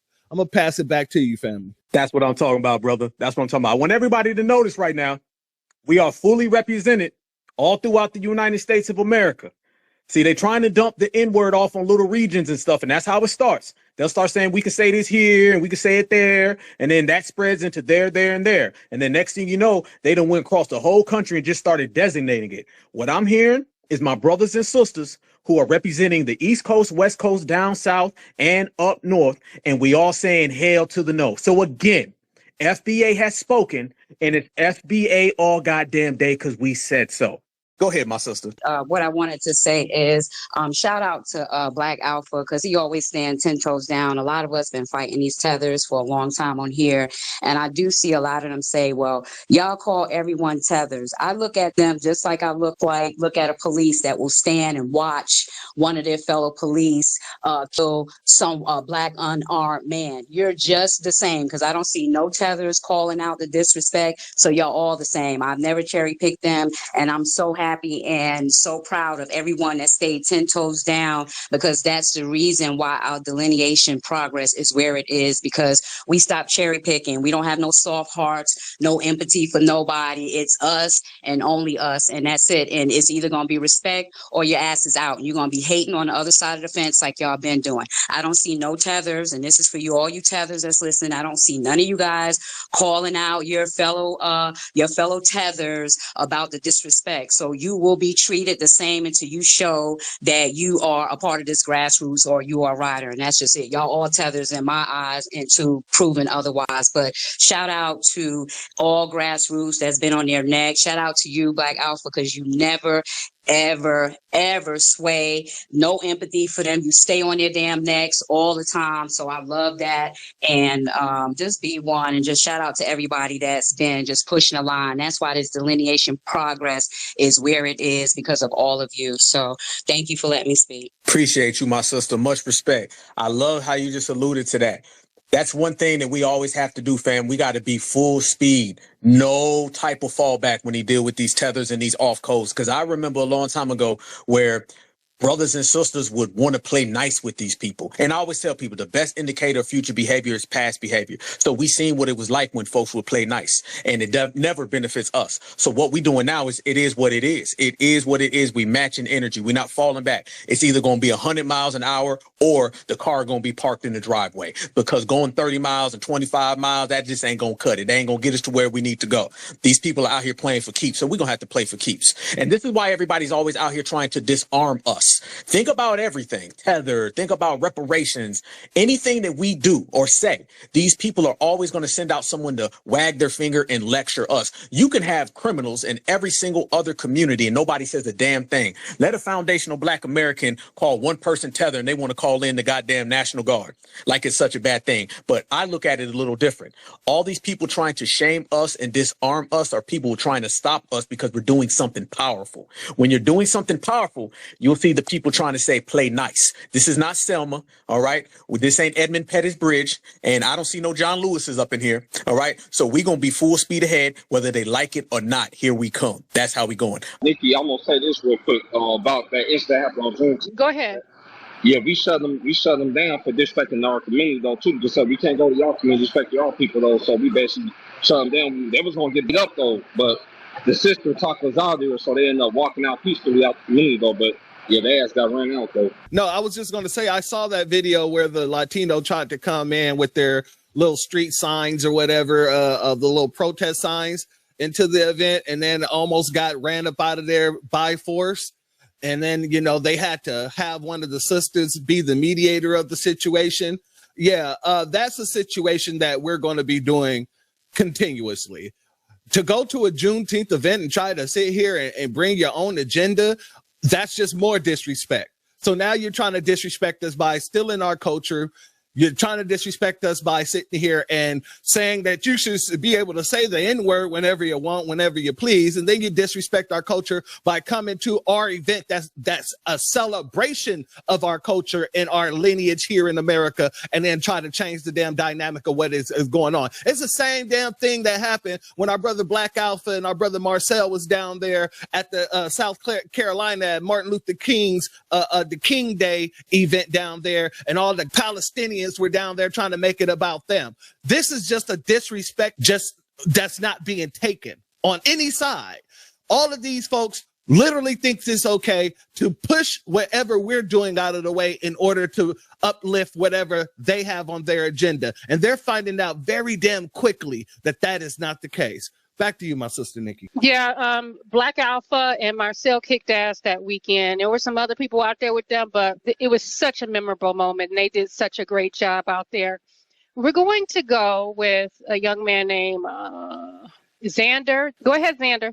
All right, can you hear me? We can hear you, family. Go ahead. All right, yeah. One thing I've always had a problem with is, especially when I see other Black folks talking about they giving somebody a pass or inviting them to the picnic. And I used to have, that was one of the biggest gripes I had with a lot of Black Americans from the East Coast, because that's where I literally seen it the most. And see, basically, when you're hanging around these other groups of people and you're letting them say you're basically being their bitch. That's what you are. So from here on out, anytime they deal with us, got to be on a fair, on level playing field. I'm mute. So I wanted to piggyback off to what Xander said, because I've been sitting here thinking about this. This needs to be said. So I want to talk about something that always stirs up debate, but never seems to get the understanding it deserves. Why foundational Black Americans get so upset when non-FBAs use the N-word is because people love to minimize it or act like we're just being dramatic. But this isn't about ego or thin skin. It's about our history. So before we even go further, and plus it's about boundaries, and it was about survival with us. We had to survive through this. So we want to lay the foundation for why this word isn't just a word to us. It's a line, and here's a line that we've drawn, and here's why that matters. People love to say that FBAs are overreacting when we get upset about non-FBAs using the N-word. But let's be clear, when someone has told you time and time and again that word is off limits, and you go ahead and you make the choice to say it anyway, that's not confusion. That's disrespect. And with disrespect comes consequences. Maybe not always physical, but social, cultural, and personal. You don't get to cross someone's boundary and then cry foul when people respond. You don't get to choose how I respond to your disrespect. For foundational Black Americans, that word is not just slang, it's historical. It was shouted during beatings, lynchings, and legal segregation. It's tied to pain that we inherited and to a fight that we're still in. We didn't just wake up one day and decide to be offended. That word was forced on us. And if we choose to flip it, reshape it, or gatekeep it, that's our MFing business, okay? It's not an open invitation to anyone who enjoys our culture but didn't live our lineage. And what a lot of non-foundational Black Americans don't realize is this: saying that word, especially after being told not to ever say that word, it's not just offensive, it's reckless. Depending on the context, how it's said, and who hears it, people will respond. Maybe it's being checked on a spot, maybe it's being called out in public, or maybe it's losing access to certain spaces altogether. But nobody who plays in that territory gets to act surprised when there's retribution. That's not people being overly emotional. That's people enforcing the line. At the end of the day, this isn't about hate. It's about our heritage, where we come from, our history. It's about protecting something that came from our blood, our survival, our identity. If you didn't pay that cost, you don't get to decide how it's used. So when people say it and get hit with backlash, they weren't blindsided. They knew what they were walking into. They were warned. And warnings mean something. And I'll land at that. Absolutely 100% positive. That is so true. Like, this is such a foundational Black American historical event. And what I mean by a historical event, I'm talking about everything that's occurring right now. Every single day we've been gatekeeping something. All right. And this is what you have to do, because you're either going to gatekeep or you're going to deal with an erasure. And it's going to be one or the other. See, a lot of times Black folks think that there's a C involved. No, it's A or B. There's no three. It's going to be one or two. And that's where we are. We made it clear. This is where we're at. And this is where we stand. We've dealt with so much. And that term and that word has been with us the whole time. Okay, because they haven't stopped calling us that, and foundational Black Americans are aware of that. So therefore, anything that occurs within that spectrum will be dictated by us. See, we're the dictators now. Gone are the days where we were being dictated to. The biggest term that people sleep on and the most underrated term in the system of white supremacy is dictatorship. A white supremacist is just a dictator. And all these musk-tethers come over here and they perpetuate supremacy talking points. So they think they're going to be the dictators. And that's really what they be doing. Listen, I'm going to say the N-word and nobody's going to stop me. They think that they're going to practice white supremacy on us. And we don't deal with that from the white supremacists. So God damn sure we ain't gonna deal with that from illegal OT, FLIR OT, tether OT, none of them. Every single person that violates what we state claim to, like my sister said, we'll have to deal with the consequences and the repercussions, however they may come to you. All right. However they may come to you. You might get a little dose of some ABK, anti-black karma, and the universe works in mysterious ways. So when it comes knocking on that goddamn front door, don't be mad. Don't be upset. Don't be appalled, because we damn sure won't. Family, real quick. Go ahead, brother. Real quick, family. You know how our elders used to say this is an AB conversation, COA out of it? Well, this is an AB situation. And if you think anything is going to be any otherwise, only thing you're going to see is hands and feet. That's it. That's your problem. That's the biggest problem. You people want to be able to create a lane for yourself within our culture, and it's not going to work for you. So if you don't respect the A, which is not saying it, or the B, which is, you know, getting up out of here with it, then that C is going to end up happening. You're going to catch these hands and feet. So go ahead and speak, Cheryl. Yeah, hey, Black Alpha. Hi, Nikki. Church, how's the room doing? Salute to you, sister. Peace. I tell you, we gave these people a pass, and then I saw like, younger generation, right, my daughter's age, they might have had some friends, and I'm talking about the males in the family. They might, had somebody from, I don't know, Puerto Rico or something, and they saying the N-word and this, that, and the other. They came up in my house, and I was like, that's not happening here. I find myself getting more and more like my dad. Just the other day, I kept telling this African guy, keep your dog out my yard. No, I don't want to clean up his shit. Keep your dog out my yard. You got a big yard too. Keep your dog out my yard. He didn't want to listen. And then I found myself talking like my dad, who is from, I guess, the silent generation. I went out there, I said, listen here, jungle boy, keep your dog out my yard. I haven't had no problems. The Mexicans, I don't have no problems calling them wets no more. I call them that in a heartbeat. Them Puerto Ricans, I call them the stick in a heartbeat. Let them keep on using it. And I'm going to keep calling them what they don't want to be called. They'll stop. They'll stop. We need to do the same. We all need to do the same thing. Call them exactly what they don't want to be called. My dad used to do it, and I used to say, Dad, that's so mean. I see what he was saying now. I see what he was saying now. So I'm with you 100%, my family. Thank you for saying that. Okay, so the next person is, I don't know, was it Titus? Or, yeah, I don't know who the, go ahead, Titus. I want to hear. I want to hear Titus say something. Understood. Go ahead. Eric, you can speak to him if you need to. No, I just want to hear what he want to say, because I'm a fly on the wall. Titus, go ahead and speak.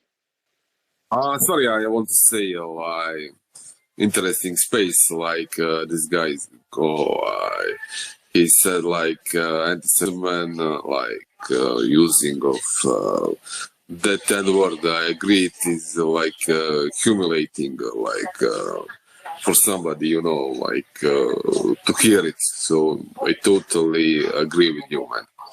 Titus, where are you from, if you don't mind me asking? I was just about to say that.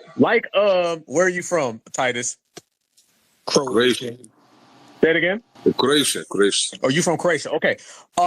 What makes you come into this particular space? Because you could be in plenty of other spaces. I just randomly entered this space, it was on the top. Okay, I know you randomly came in here, but what made you want to come in here? Well, I just pressed, it was on the top, when you scroll. That's how you come into the space, but what made you want to come into this space with these Black Americans? It is interesting to me, how can I political situation, in the United States,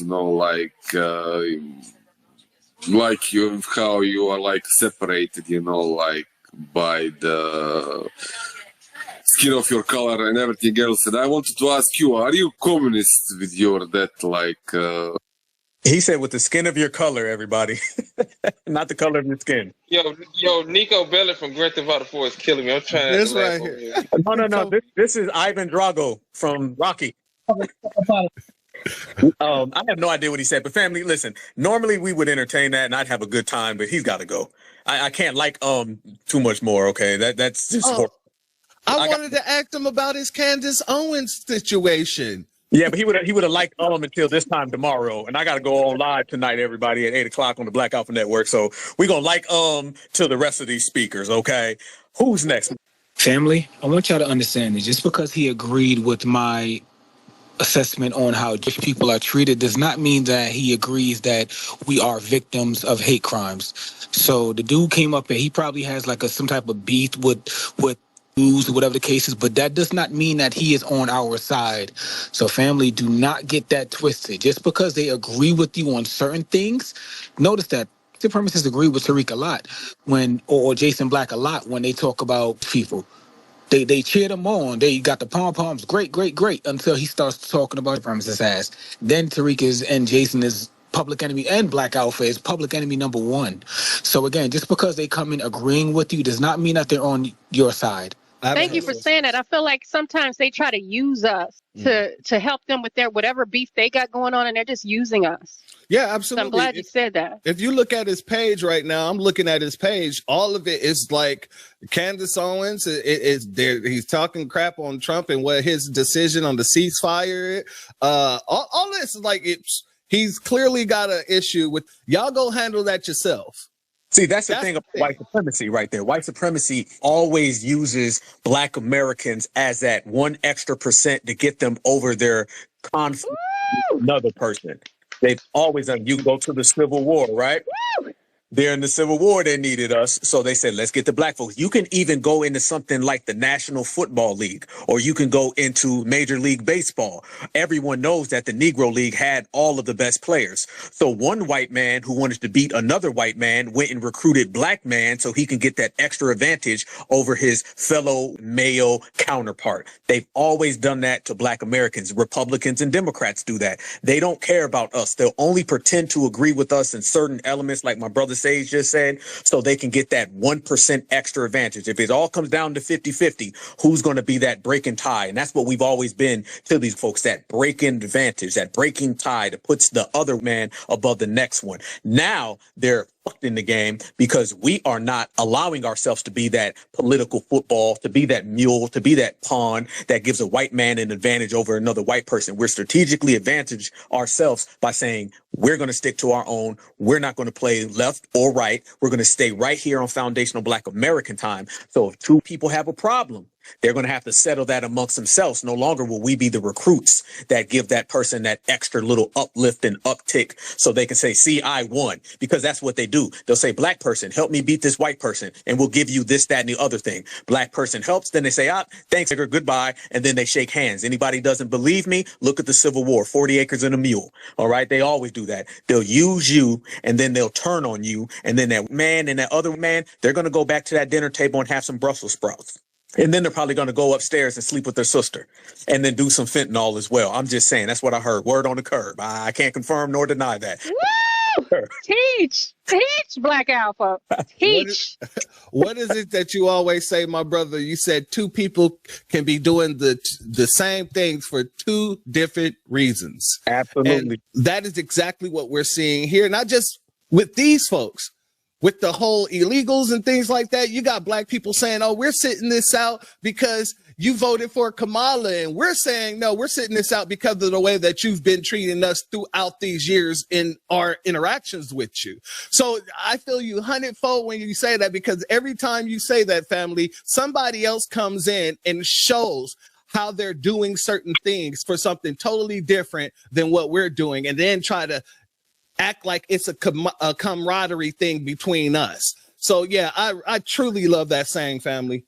Bam, that's exactly what happened to many of us during the election. During the election, when we were going in on the Democrats, the Republicans tried to fake befriend us. And those same Republicans that were trying to befriend us during the election cycle, in particular, October and November, soon as the Daniel Penny case came down, those same MAGA folks were going against Black Americans and they were supporting Daniel Penny immediately. So when it was during the election, when they said, I can use these Black folks so the Democrats crash out and Trump can win, they tried to turn on us. Problem being is that we were never on your motherfucking side. The only side we're on and the only place where we reside at is in this foundational Black American household, and can't nobody come in unless you are a foundational Black American. But I want to get back to the hands, y'all. It's on you, my sister Nikki. You can spin us around. Thank you very much. So some newer people on the stage. I don't like people to just sit on stage and I don't hear their voice. So let's just let Laugh Now go ahead and speak so we can hear your voice. Go ahead and unmute your mic, please. Oh, damn, I've been waiting for a minute. What's up, everybody? How you doing, family? There it is. Hey, so I'm gonna preface myself. I'm a type of person, I don't believe the foundational Black Americans have problems. I believe we have solutions that we haven't implemented yet. I'd like to address the family with a two-part question. The first question is inciting a riot a criminal offense, whether it be civil, criminal, I don't know, maybe litigation can argue that. And the second part of the question is, does the person on the receiving end of this so-called inciting a riot, are they obligated to respond decently?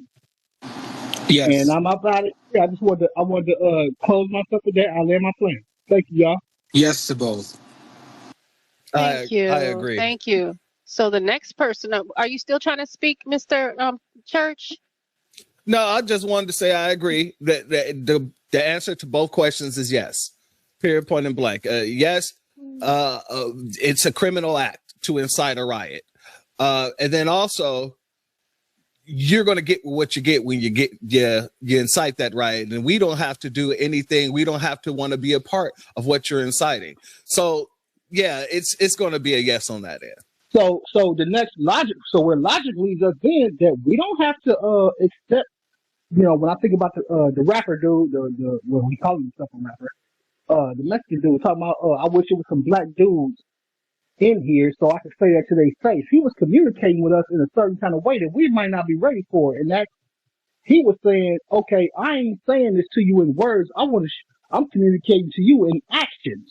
What is you gonna do about it? I don't want to hear about. I'm kind of relating this to the inciting the riot. I'm relating this to the inciting the riot just to make sure everybody understands. When Homeboy said that, he was kind of doing you a favor, and we emotional. We looked at it like, oh, how dare he? You know what I'm saying? But really, what he was saying was, I only respect action, and he stepped to us for real. I mean, we ain't got to like that, but he did. On some respect type shit on a street level, he did do some real respectful shit. I'm gonna have to stop you there. Hold on, family. I'm gonna have to stop you there. No, he didn't. He didn't do anything respectful, and he didn't do nothing on the street level. If he did anything on the street level, guess what? He would have been on the street. He wouldn't have been behind a microphone with two women, one not being foundational Black American. I don't know what the other one is. All he was doing was trying to basically play like he's a hardcore dude when he's not. If he was a hardcore dude, he would have been out on the streets looking for a foundational Black American to say the N-word to. You dig what I'm saying? And he would have said, what are you going to do about it? Going in front of a bunch of women and jumping behind a microphone isn't street at all. And I can tell you, as a person who comes from Los California, we don't talk behind microphones when it's time to get into the action. So it wasn't the fact that he was trying to call us out. It was the fact that he was basically doing that because he knew he could at the time, which is a coward move. He's a coward for doing so. Let me ask you this, though. All right, that's fair. Let me ask you this, though. Is there a lane for maybe he was speaking for his people and not necessarily himself? No. If I'm just using your line. No. Because if he was speaking for his people, let's be 100%, it wouldn't have mattered. Wherever you go, if you want to speak up like that with the big rah-rah and all that other stuff, go to the neighborhoods where we are. Don't go on no damn talk show. And even if you're speaking up for your people on a talk show, that makes you look even more. That makes him look even more cowardice, my friend. You had to go to speak for your people at a talk show instead of actually going to the hood, because you know you're not ready for it. It ain't the fact that we're not ready for it. He's not ready. No, hold on, family. Let me land real quick. Damn, I can't hear that. Mute your mic. Let me land real quick. It's not the fact that we're not ready for whatever he's saying. It's the fact he's not ready for whatever he's saying, or else he would have been looking for whatever he's saying. Him going up there to a bunch of women and acting the way that he acted was because of the fact he knew he can do so. He didn't come into the neighborhood. He didn't go to Watts. He didn't go over into downtown. Go into anywhere in Houston. He didn't go to Alabama. He didn't go over to Atlanta. He's not going to places where he knows we're predominantly at. He went to a place where he knows he was going to be protected with security there. And he said that in front of women.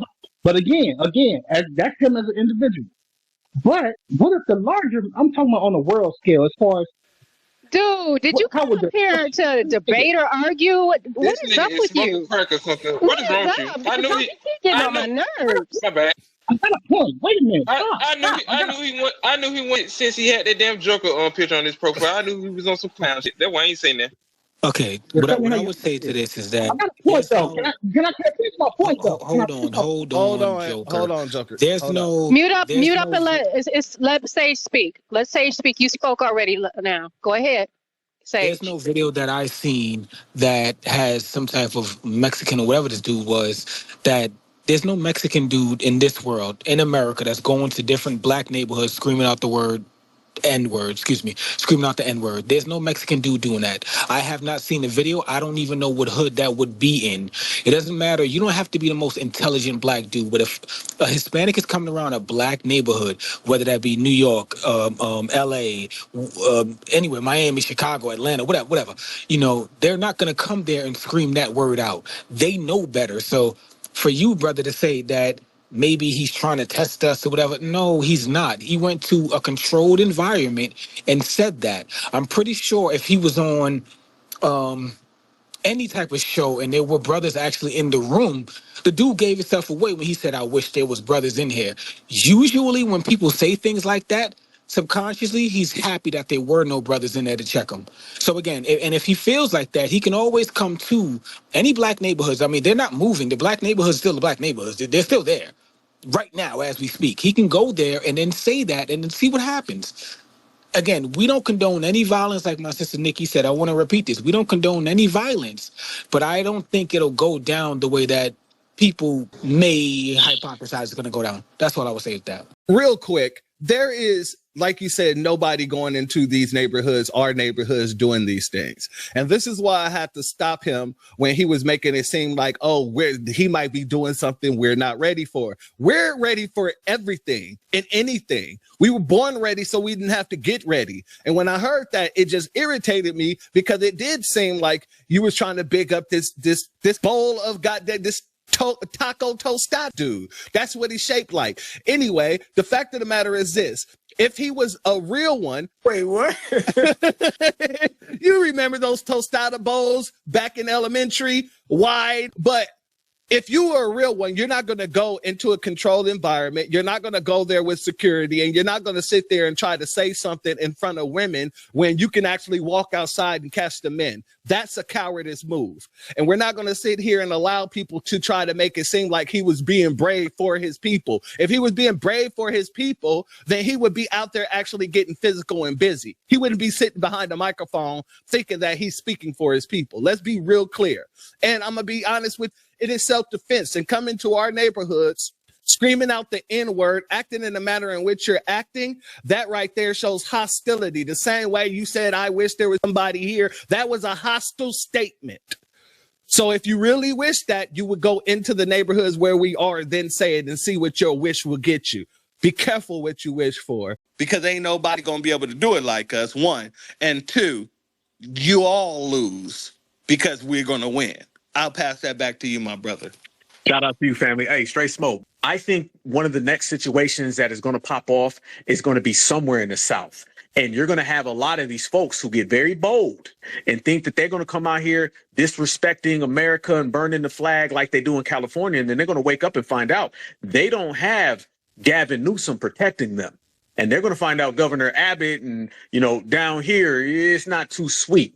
And then things are going to get really, really real. And by the way, it's the summertime too, so you know it's going to get live. I'm telling all of the illegals, I'm talking about all the illegal sympathizers, I'm talking about all the All Lives Matter people out there. You made a big mistake, and the cameras are rolling. You wanted to hate on us, but you're going to find out the hard way that Mayo Matthew don't play them type of games, and you're not going to fight your way into the house of whiteness. You're going to have to pay up. And with paying up, let's go to some of the hands. Our Health, go ahead. Hi, my name's Ramona. I'm from Chicago, and I'm white. I'm working with Chicago Flips Red, which was started by 8 Black American Chicagoans who were sick and tired of being taken advantage by the Democratic Party. Family, we know all about Chicago Flips Red. Go ahead and get to the point on it. Okay, don't talk to us like we don't know nothing. Okay, all right, I'm sorry. I just go ahead. Let you know where I'm coming from. So I'm a little concerned. I don't think they're foolish enough to go to the South next. I mean, they might be, but that would be a huge mistake. I think they're going to warm up to come up to Chicago next. They're doing a big pro-immigrant protest here. We have about 19 aldermen here that are very, very supportive. And I think that's where they're headed next. I could be wrong. And then also just one other point, they're very, very desperate in California because they're hanging on to those people for the seats in the Congress. If they get rid of 2 million, they'll lose 4 seats. So because, you know, they get the seats according to their population, whether they're legal or not. So I think that's why they're so desperate. And I'm not quite sure they're going to give up as easily. I just think it's going to get a lot worse because I don't think they want to give those votes up because I don't think somebody calculated if they lose 10 million votes, the Democrats won't win for years and years. You know, if they lose 10 million illegals out of the country total. So I don't know, just some points I wanted to throw in here. I was just enjoying listening to you guys. Let me ask Well, hold on before you go. Before you go. I got it. Let me ask you a question. You said that they're not going to go to the South. Why do you think they won't go to the South? I think because of what you're saying, the militias and the sheriffs in the South are very proactive. The sheriffs let a lot of shit slip in the South that they want. Like we have Tom Dart in Chicago, and they have, you know, they just have a bunch of complicit sheriffs in the blue cities and up north. I don't think that's the case anywhere in the South. I mean, they might try to make a point in Florida. I think that'd be a huge mistake. But the smaller Southern communities, I think that's an even bigger mistake. I mean, they're going to get their asses handed to them if they try that there, I think. Absolutely. Let me add to this. Let me add to what you're saying, okay? One, they will try it. They will try it. And the reason why they're going to try it is because their issue is not being accepted. And people who want to be accepted into the white community, they're very delusional. The same delusion that has them thinking that they're white is the same delusion that's going to make them go into the South. And I have to correct you. It's not just the smaller places in the South. You're going to have a lot of these bigger, greater metropolitan areas as well as like places of Atlanta. You have Tampa, Florida. Florida's littered with a lot of immigrants. So they're going to get very bold down there because they think that they have protection as well, but they're going to run into those type of scenarios. Now, let me ask you, since you're a white woman, clearly, what is the anti-Hispanic, anti-immigration stances that you hear from the white community rooted out of racism? I'm not saying not near enough. Let's talk. We have nothing but crazy white liberals pretty much on the north side of Chicago who see helping the poor illegal immigrants the same as they see helping the Black community. They don't decipher between Black and brown, and that's partially because of the media constantly running that narrative. Black and brown, Black and brown, Black and brown.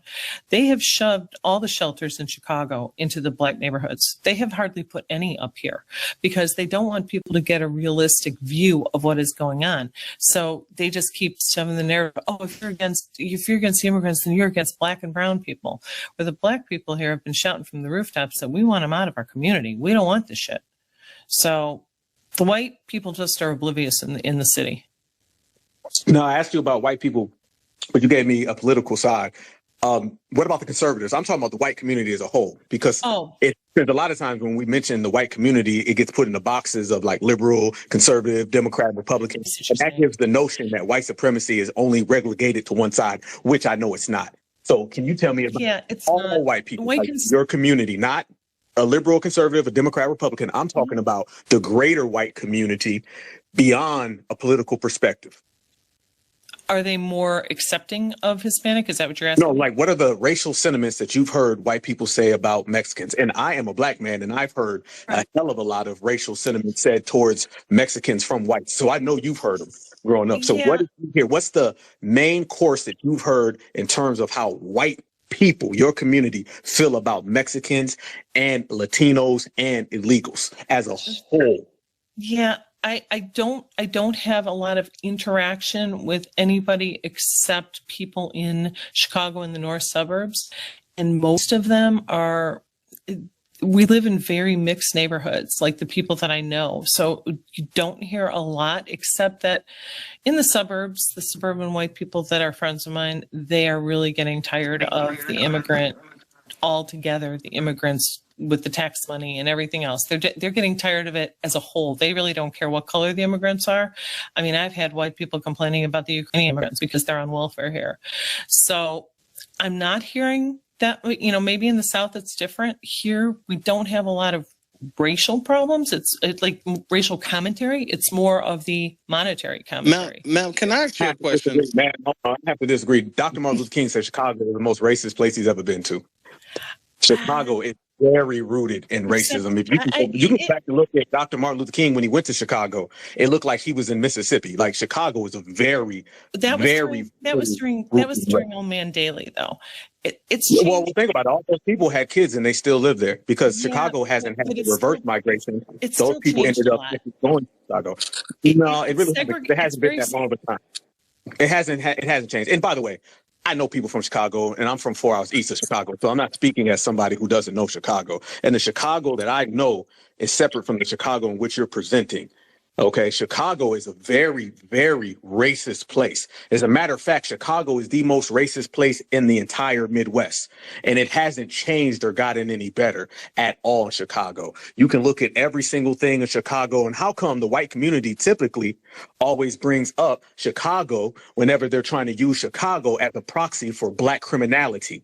That's rooted out of racism. So that's a lie. That's a lie that you don't see racism in Chicago or Chicago's gotten any better. No, it has not. And I'm boldly telling you that that's a complete lie. Chicago is absolutely positively a racist place. So is Detroit, a very absolutely positively racist place. And it sounds like you're dumping it off onto the South. And the South, me being someone who grew up between the North and the South, I can tell you the South is equal, if not less racist than the North and the West Coast. So when I ask you questions about how the white community feels about immigrants, I don't want you to give me an answer that's catering to white supremacy gone, because it sounds like what you're trying to do is use us as a proxy for you not liking immigrants as well, but you still don't want to indict the white community based on their racism. So basically, in other words, translation, you're still running interference to protect whiteness. And that's disingenuous, very disingenuous. And I won't stand for that. If you're going to call out immigrants, then you need to also call out white supremacy, because one thing we've had a conversation in this whole space is that the immigrants are here unlawfully, but they're also dealing with white supremacy who does not view them equally.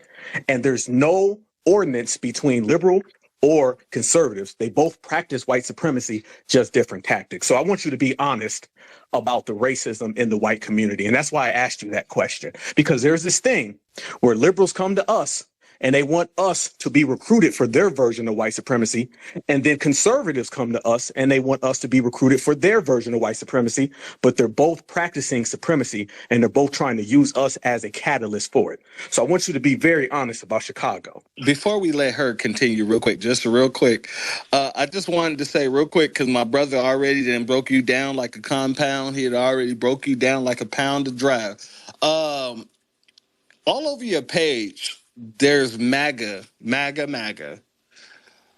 So you're contradicting yourself. I'm just saying you're contradicting yourself. You're saying you don't talk to a lot of people outside of your city and things like that, but MAGA isn't majority in Chicago. We know for a fact that not only Chicago, but Illinois is a majority blue state.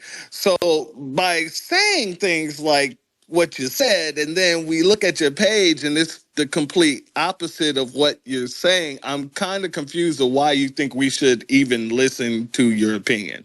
Do you think MAGA is racist? No, wait a minute. I got that answer. Yes, MAGA is very, very racist. And you're talking to a black man who attended 2 MAGA rallies in September. I went Why to do 2 you feel MAGA that way? rallies because they are actively participating in white supremacy, equal to regurgitating white supremacist talking points, and also enacting racist policies and supporting racial segregation and racial spite vitriol towards black Americans. Is that clear? What, I mean, I'm looking for examples. That's a great statement, but Well, I can give you examples. Me, as somebody who's attended them, I've actually seen people who are open MAGA supporters consistently use the N-word consistently. And okay. these people are different. Yeah, okay means that they are racist. Actually, that's OKKK. I've seen that. I've seen down here in the South people who are racist and who harm, threaten, and abuse black Americans while at the same time having MAGA flags waving in their yard. I've seen all those things. And also online, I've seen people who are MAGA supporters who call black people monkeys and tell black people to go back to Africa. So I gave you the social media version and the personal I've seen version of that. which I've seen that online, but that No, so I've given you examples and I've answered your question. What makes them white supremacists? And I gave you social media. I gave you real life. I gave you physical harm. I gave you mental abuse, and I gave you verbal abuse. So I don't know how much more racist can MAGA be. So do you believe that MAGA is racist? not everybody involved in it. No, I didn't say everybody was involved in it. I'm talking about the majority and not the minority. I didn't say everybody. I said a lot of them are. Okay. And I don't think have enough of them experience with. are. I don't have experience with the majority. I haven't been to MAGA rallies. I have been working 2 jobs to help with Chicago Flips. I understand that. So basically you're unqualified. So I am actually the superior of knowledge on this situation because I have been around a lot of MAGA people from the North and the South. I have attended MAGA rallies and I have been witness to their racism. So you're unqualified in this conversation to speak on the racism in which MAGA actively promotes. And it's funny that you say that you are not able to speak on behalf of MAGA, but didn't you just speak on behalf of the whole city of Chicago? I have exorcised the demons. I mean, goddamn, you spoke on all of Chicago, but you can't speak on MAGA. So you have the ability to speak on all of Chicago when you're downplaying racism, but you have the non-ability to speak on MAGA when you're trying to provide protection. You can't speak on behalf of every citizen of Chicago, but you can't speak on MAGA and their open white supremacy. That is a direct contradiction, one you probably thought I wouldn't catch, but I'm too quick. You got to be faster than that. I wasn't speaking on the entire city of Chicago. I have. Well, you said Chicago wasn't racist, so yes, you were speaking on behalf of Chicago is very segregated, and yes, Family, did she not say Chicago was a non-racist place? Y'all heard it. Y'all heard her say Chicago is not racist like that. You heard, and then you relegated it to the northern suburbs. So not only did you speak on Chicago as a whole, you actually pinpointed the exact position where racism exists. So you were very scientific with who and what and where and why Chicago is racist, but you're not specific with the who, what, when, wheres, and whys about MAGA. So you're contradicting yourself. And where I'm from, we call contradiction a lie, especially when someone's trying to highlight white supremacy in a good way, but yet trying to lowlight white supremacy in a bad way.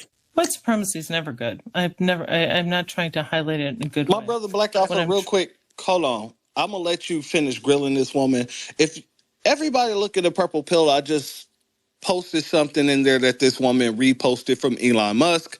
So she may not be MAGA, but she may be MAGA because of the fact that she don't like the fact that Elon Musk and Donald Trump got into their little span and all this other stuff. And when you look down her whole page, that's what you're going to see. So I just want you to say it with your chest and stop playing with us like we don't know or we're not intelligent enough to find out that you're actually a part of that whole anti-black situation there. Continue. What anti-black situation with Elon Musk? What are you talking about? Really? Really? What anti-black situation? Ma'am, let me say this. Ma'am, you playing around is not disturbing us. It's really making you look foolish. There used to be a time where people like you would play games and I don't know what, when, where, why. I didn't say what I just said. And black folk would get frustrated. Now, really what you're doing is you're embarrassing yourself, because when a grown person acts like they didn't say what they just said a couple minutes ago, and when a grown person thinks that they're going to say something that 370 plus people just heard and act like they didn't say it, that's not embarrassing to us. That's embarrassing to you. I don't So understand. you're gonna have to be Okay, honest. Well, I understand. I don't And I have anything understand on that the what page, you're but saying isn't accurate and what you're saying isn't adding up.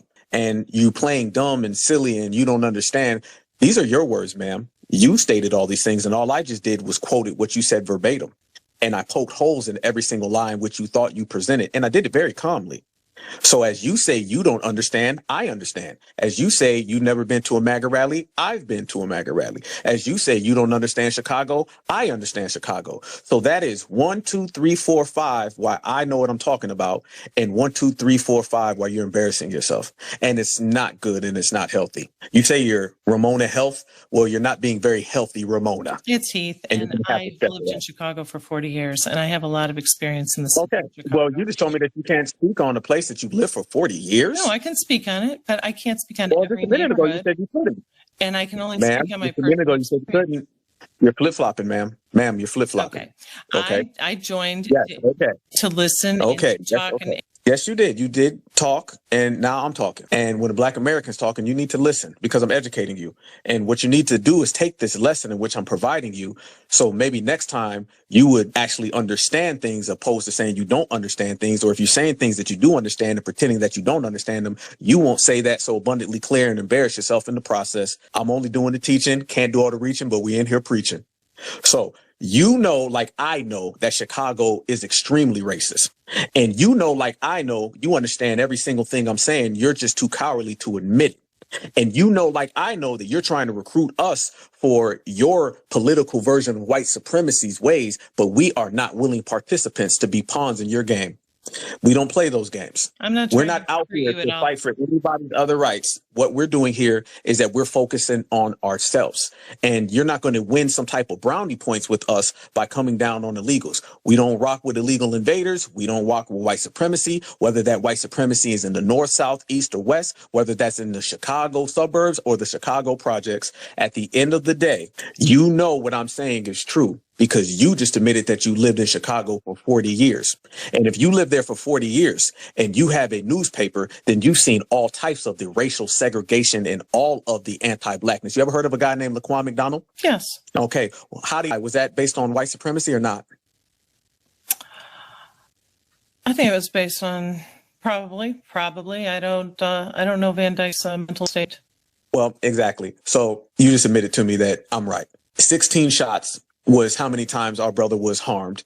And it was clear that that was supremacy. And family, I want everybody to notice that, first off, it took her 10 seconds to answer that. And then she gave me another maybe. Ma'am, all I'm hearing is maybes, I don't knows, I don't understands, and I don't believe you. And neither does anybody in this space. And this is what you call a strategic and methodical breakdown of a supremacist female who is trying to fool us like this is the African American, but we are certified Black society and the foundational Black American. I want all my brothers and sisters to take notes of how you can calmly, easily, very smooth, get these people to trip over their own feet like their shoes are tied together. You know about racism. I know you know about racism. You know that you're trying to fool us. I know you're trying to fool us. And none of that. I'm not trying to fool you. I'm not trying to recruit you. you. Are. Yeah, I'm just trying to learn. Well, then if you were trying to learn, then you would be agreeing with me because I'm teaching you right now. You're the student and I am the professor. Have a seat. All right. Class started 15 minutes ago and you're talking when you should be listening, ma'am. Okay. Since you are trying to learn, well, the professor teaches and the student learns. And I've never been to a college where the student is over talking the professor. So as you just admitted, and by the way, I'm using your words. You said you're here to learn. Well, here, I'm going to give you a teaching. I'm going to teach you how to learn about Black Americans not being bamboozled, not being hoodwinked, had, or falling for the okie doke. And I'm going to teach you that Black Americans in this generation, the reparations generation, we don't give a damn if white supremacy is on the right, if white supremacy is on the left, or white supremacy is on the center. We don't care if white supremacy is done by a male, if it's done by a female. We don't care if white supremacy is done in Atlanta or white supremacy is done in Chicago. White supremacy is white supremacy, and we reject it wholeheartedly, full service. The same way that I'm rejecting your excuses right now. Now, you have been taught by Professor Alpha, and you got to take this back to your community and let them know times are changing and foundational Black Americans ain't playing. Do you agree with me? Not 100%. 100%. You're out of here. All right, everybody. That was fun. We're not going to go back and forth. I did the teaching. Class was in session. Now class dismissed. Everybody go home. And you all seen the way we work this building. That's how you deal with these people who come in here and they try to fool. Don't allow these people to take how we feel about the illegal invaders and try to recruit us into team white supremacy doesn't exist. That's exactly what she was trying to do. She was trying to get us to feel that white supremacy is non-existent, like we would be blinded by how we feel about the illegals. And I had to educate her on Chicago, and I had to educate her on white supremacy as a whole and MAGA rallies, which, by the way, she admitted she's never been to. So she never been to a MAGA rally, never been around people from MAGA, but yet she knew for a fact that MAGA wasn't racist. She also lived in Chicago for 40 years and could tell us that Chicago was not a racist city. However, she said she can't speak on behalf of Chicago. Me, who is far more superior and qualified from her in every single category and every single corridor, broke it down thoroughly and let her know she was wrong, we're right, and white supremacy gonna have to take flight. Go ahead, my brother Church, because I know you want to preach. Oh my God, man, that was just hilarious. So many things that this woman was saying that just was contradictory. She's like, oh, who in MAGA is racist? Who's the bigot? I'm just gonna mention three names: Matt Walsh, Tim Cook, Nick Fuentes. Why do we have to sit here and have these conversations with these type of people? We really don't. Brother, let me add two more for you. Jethro and Billy Bob. And Jethro and Billy Bob lived probably about 15 minutes from me. And they were the ones I say that wave the MAGA flag and have open supremacy in which they have threatened Black folks right here in Georgia. So it's not just the political people, it's also the social people. And she may not want to admit, accept, or acknowledge it. But that's what we do, family, if they can't hold their own weight. Go ahead, my brother. Nah, my brother, I respect that 100-fold, and I love that you said that. Thank you very much for putting that input in, because at the end of the day, she kept on trying to say, I work with, the Flip Chicago Red Squad. I love Danielle Carter, that I call her my cousin because we're both Carters. And everyone else under Flip Chicago Red, you have my major love, you have my major appreciation. Here's the biggest issue for me, though.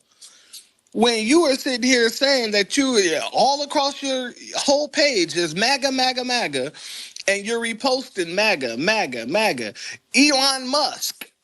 And then she said, what? Elon Musk is racist? How is he racist? Do we really need to do this? Do we really need to do this? Why are we sitting here having these conversations? I already know why. I'm answering it for you. That was a rhetorical question. We're having these conversations because these people are the same people that's trying to make us feel bad about moving one way or the other. The same thing with these illegals. They try to make us feel bad about moving one way or the other. We're solidified. We're standing on our square about both sides. We're not just talking about the Democrats. That's the problem with a lot of these folks. They hear us talking about our displeasure in this situation, and they don't listen to the whole displeasure. They have selective hearing, and they selectively hear what we're saying about the people who's not supposed to be here, and not about the whole system in itself. And that's where she went wrong. She thought she was going to come up here and she was going to say a few words, and we was going to let her in because of the fact we've been talking about, the illegals and all this other stuff. She thought that she was going to recruit us under, the Republican situation, the Magite situation. But as my brother so elegantly put, we're not those people. And everything that you heard was us being genuine, but at the same time, that does not mean that we're picking sides between you and them. You're both the same damn people. You both have the same damn actions. You both are anti-black. Let's be very clear. So when I asked her about the MAGA, because, you know, there's some Republicans who may not even agree with MAGA, but when you see MAGA all over their page, 9 times out of the 10, you can damn near guarantee that they are MAGA and they support their MAGites. So yeah, when she asks, well, who in MAGA is racist? That should answer your question right there. Family, With that, I'll land my family. let me throw this in here, family. Check this out. Somebody just sent me this in the DMs. She has a post on January 17th where she's making a fried chicken joke to a black man. So, family, that's why I roasted her ass and sent her packing, okay? Back to the Mayo trailer park, okay? That's exactly why. And that's why we're not in here playing nice and saying, well, let me give him the benefit of the doubt now. Damn the benefit of the doubt. She got her ass roasted, destroyed, packed up, canceled, and deleted right here in front of everybody. Let's spin through the hands. Church, you can follow who's, man, I don't know who's next. In fact, hold on, Is it K. Joe? I can't even pronounce your name. K. Joe? K. All right, go ahead. Yeah, from Chicago. I wanted to address the white woman that came up that said she was from Chicago suburbs or whatever. Born and raised in Chicago via Mississippi, FBA all day.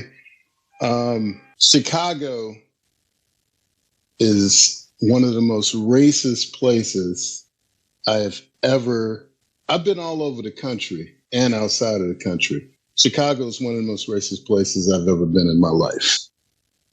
And she actually definitely knows that if she's from one of these suburbs.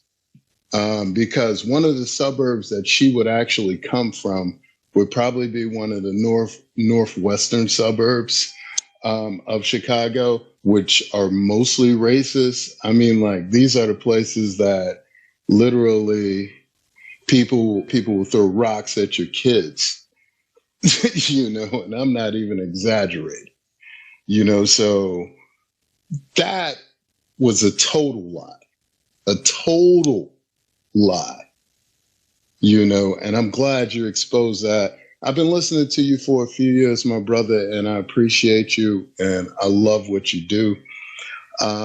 Keep doing what you do, Black Alpha. You know, and I'll land my plane there. Much respect, family. Appreciate that. Appreciate that. See, real people know what's going on in Chicago. Her little Mayo trailer park lies are in disguise and she can't hide. Let's spin the hands around, but everybody, we're going to make it brief, man, so we can bring this all the way back. I'm going to let everybody go for the night. So let's just make it brief, but go ahead and do your work. Okay, I know there was someone named McKinley. And then we have patty cakes after that. If someone feels like they've been missed, just make sure you raise your hand because sometimes it's hard to see everyone. Go ahead. Yes. Yes, we can hear you, McKinley. Go ahead. Okay. First, I want to say to Black Alpha, thank you, my young brother. I love you, man, because the way you be speaking on facts, and it's all about us. Now, I want to speak upon the N-word. Me, I'm 67 years old. The N-word doesn't disturb me because I understand the nature of where it comes from. Everybody seems to think that Africa always been Africa. It has never always been Africa. It was called Nigritia, N-I-G-R-I-T-I-A. First 3 letters N-I-G, last letter A, nigga. I got this information from a black woman who told me that before it was Africa, it was Nigritia. Now, if you listen to it, Nigritia, N-I-G-R-I-T-I-A, all I's is E like in Swahili. Now, a cracker can't say that. He gonna say, I say, boy. I know for a fact because I have done this more than once. When somebody has around me has used the terminology, I let them know it's my turn to teach them that you are mispronouncing Nigritia, which means land of the God in Kiswahili. And I just wanted to say that and let y'all know that there's an option to that word. And that's why the word won't die. Because if it dies, Nigritia dies. And Nigga the Tea is Kiswahili, and it means land of the gods. And thank you. And I end. Let me just say this real quick, family, and much love to you. I don't want you to take this in the wrong way, but I want to be very clear about this. I know that there's a lot of things and where the N-word actually stems from. There are a lot of different ways to actually use the N-word. I know about the N-U-G-E-S, which is a negas, which represents royalty and all this other stuff. I'm going to be honest with you. I'm not concerned about what it meant over there in Africa or in the past or anything like that. I'm concerned about what it was used for in order to oppress our people here in America. So, I don't really care about what Africa was called. I don't care about how they used it in Africa. Over here, there was a specific way it was used. It was a specific people it was used against, and it usually followed a bunch of violence. It usually followed lynchings. It usually not predated, but it was a prior to lynching. It usually right after negativity would follow that word. So I get where you're coming from, family. All praise to the old meaning of it, but we're talking about the foundational Black American meaning of it and how it was used against us, how it was used in order to oppress us, and how we're not letting people use that word, whether or not you like it, whether you understand where it comes from. That's fine and dandy, but that does not change or negate the fact that these people are using it disrespectfully. So I'll land with that. Who's up next, family? I agree with you 100%, brother. Patty Cakes is next. Hi, Patty Cakes. So, shout out to you, Black Alpha, the church, family, the others. I know y'all in here listening because y'all can't help yourselves. The N-word. Now, this OT fella, he know better. Cause like Black Alpha said, when he first started to answer, he stopped rolling his blunt to look around to see if one of us was in the room. Okay.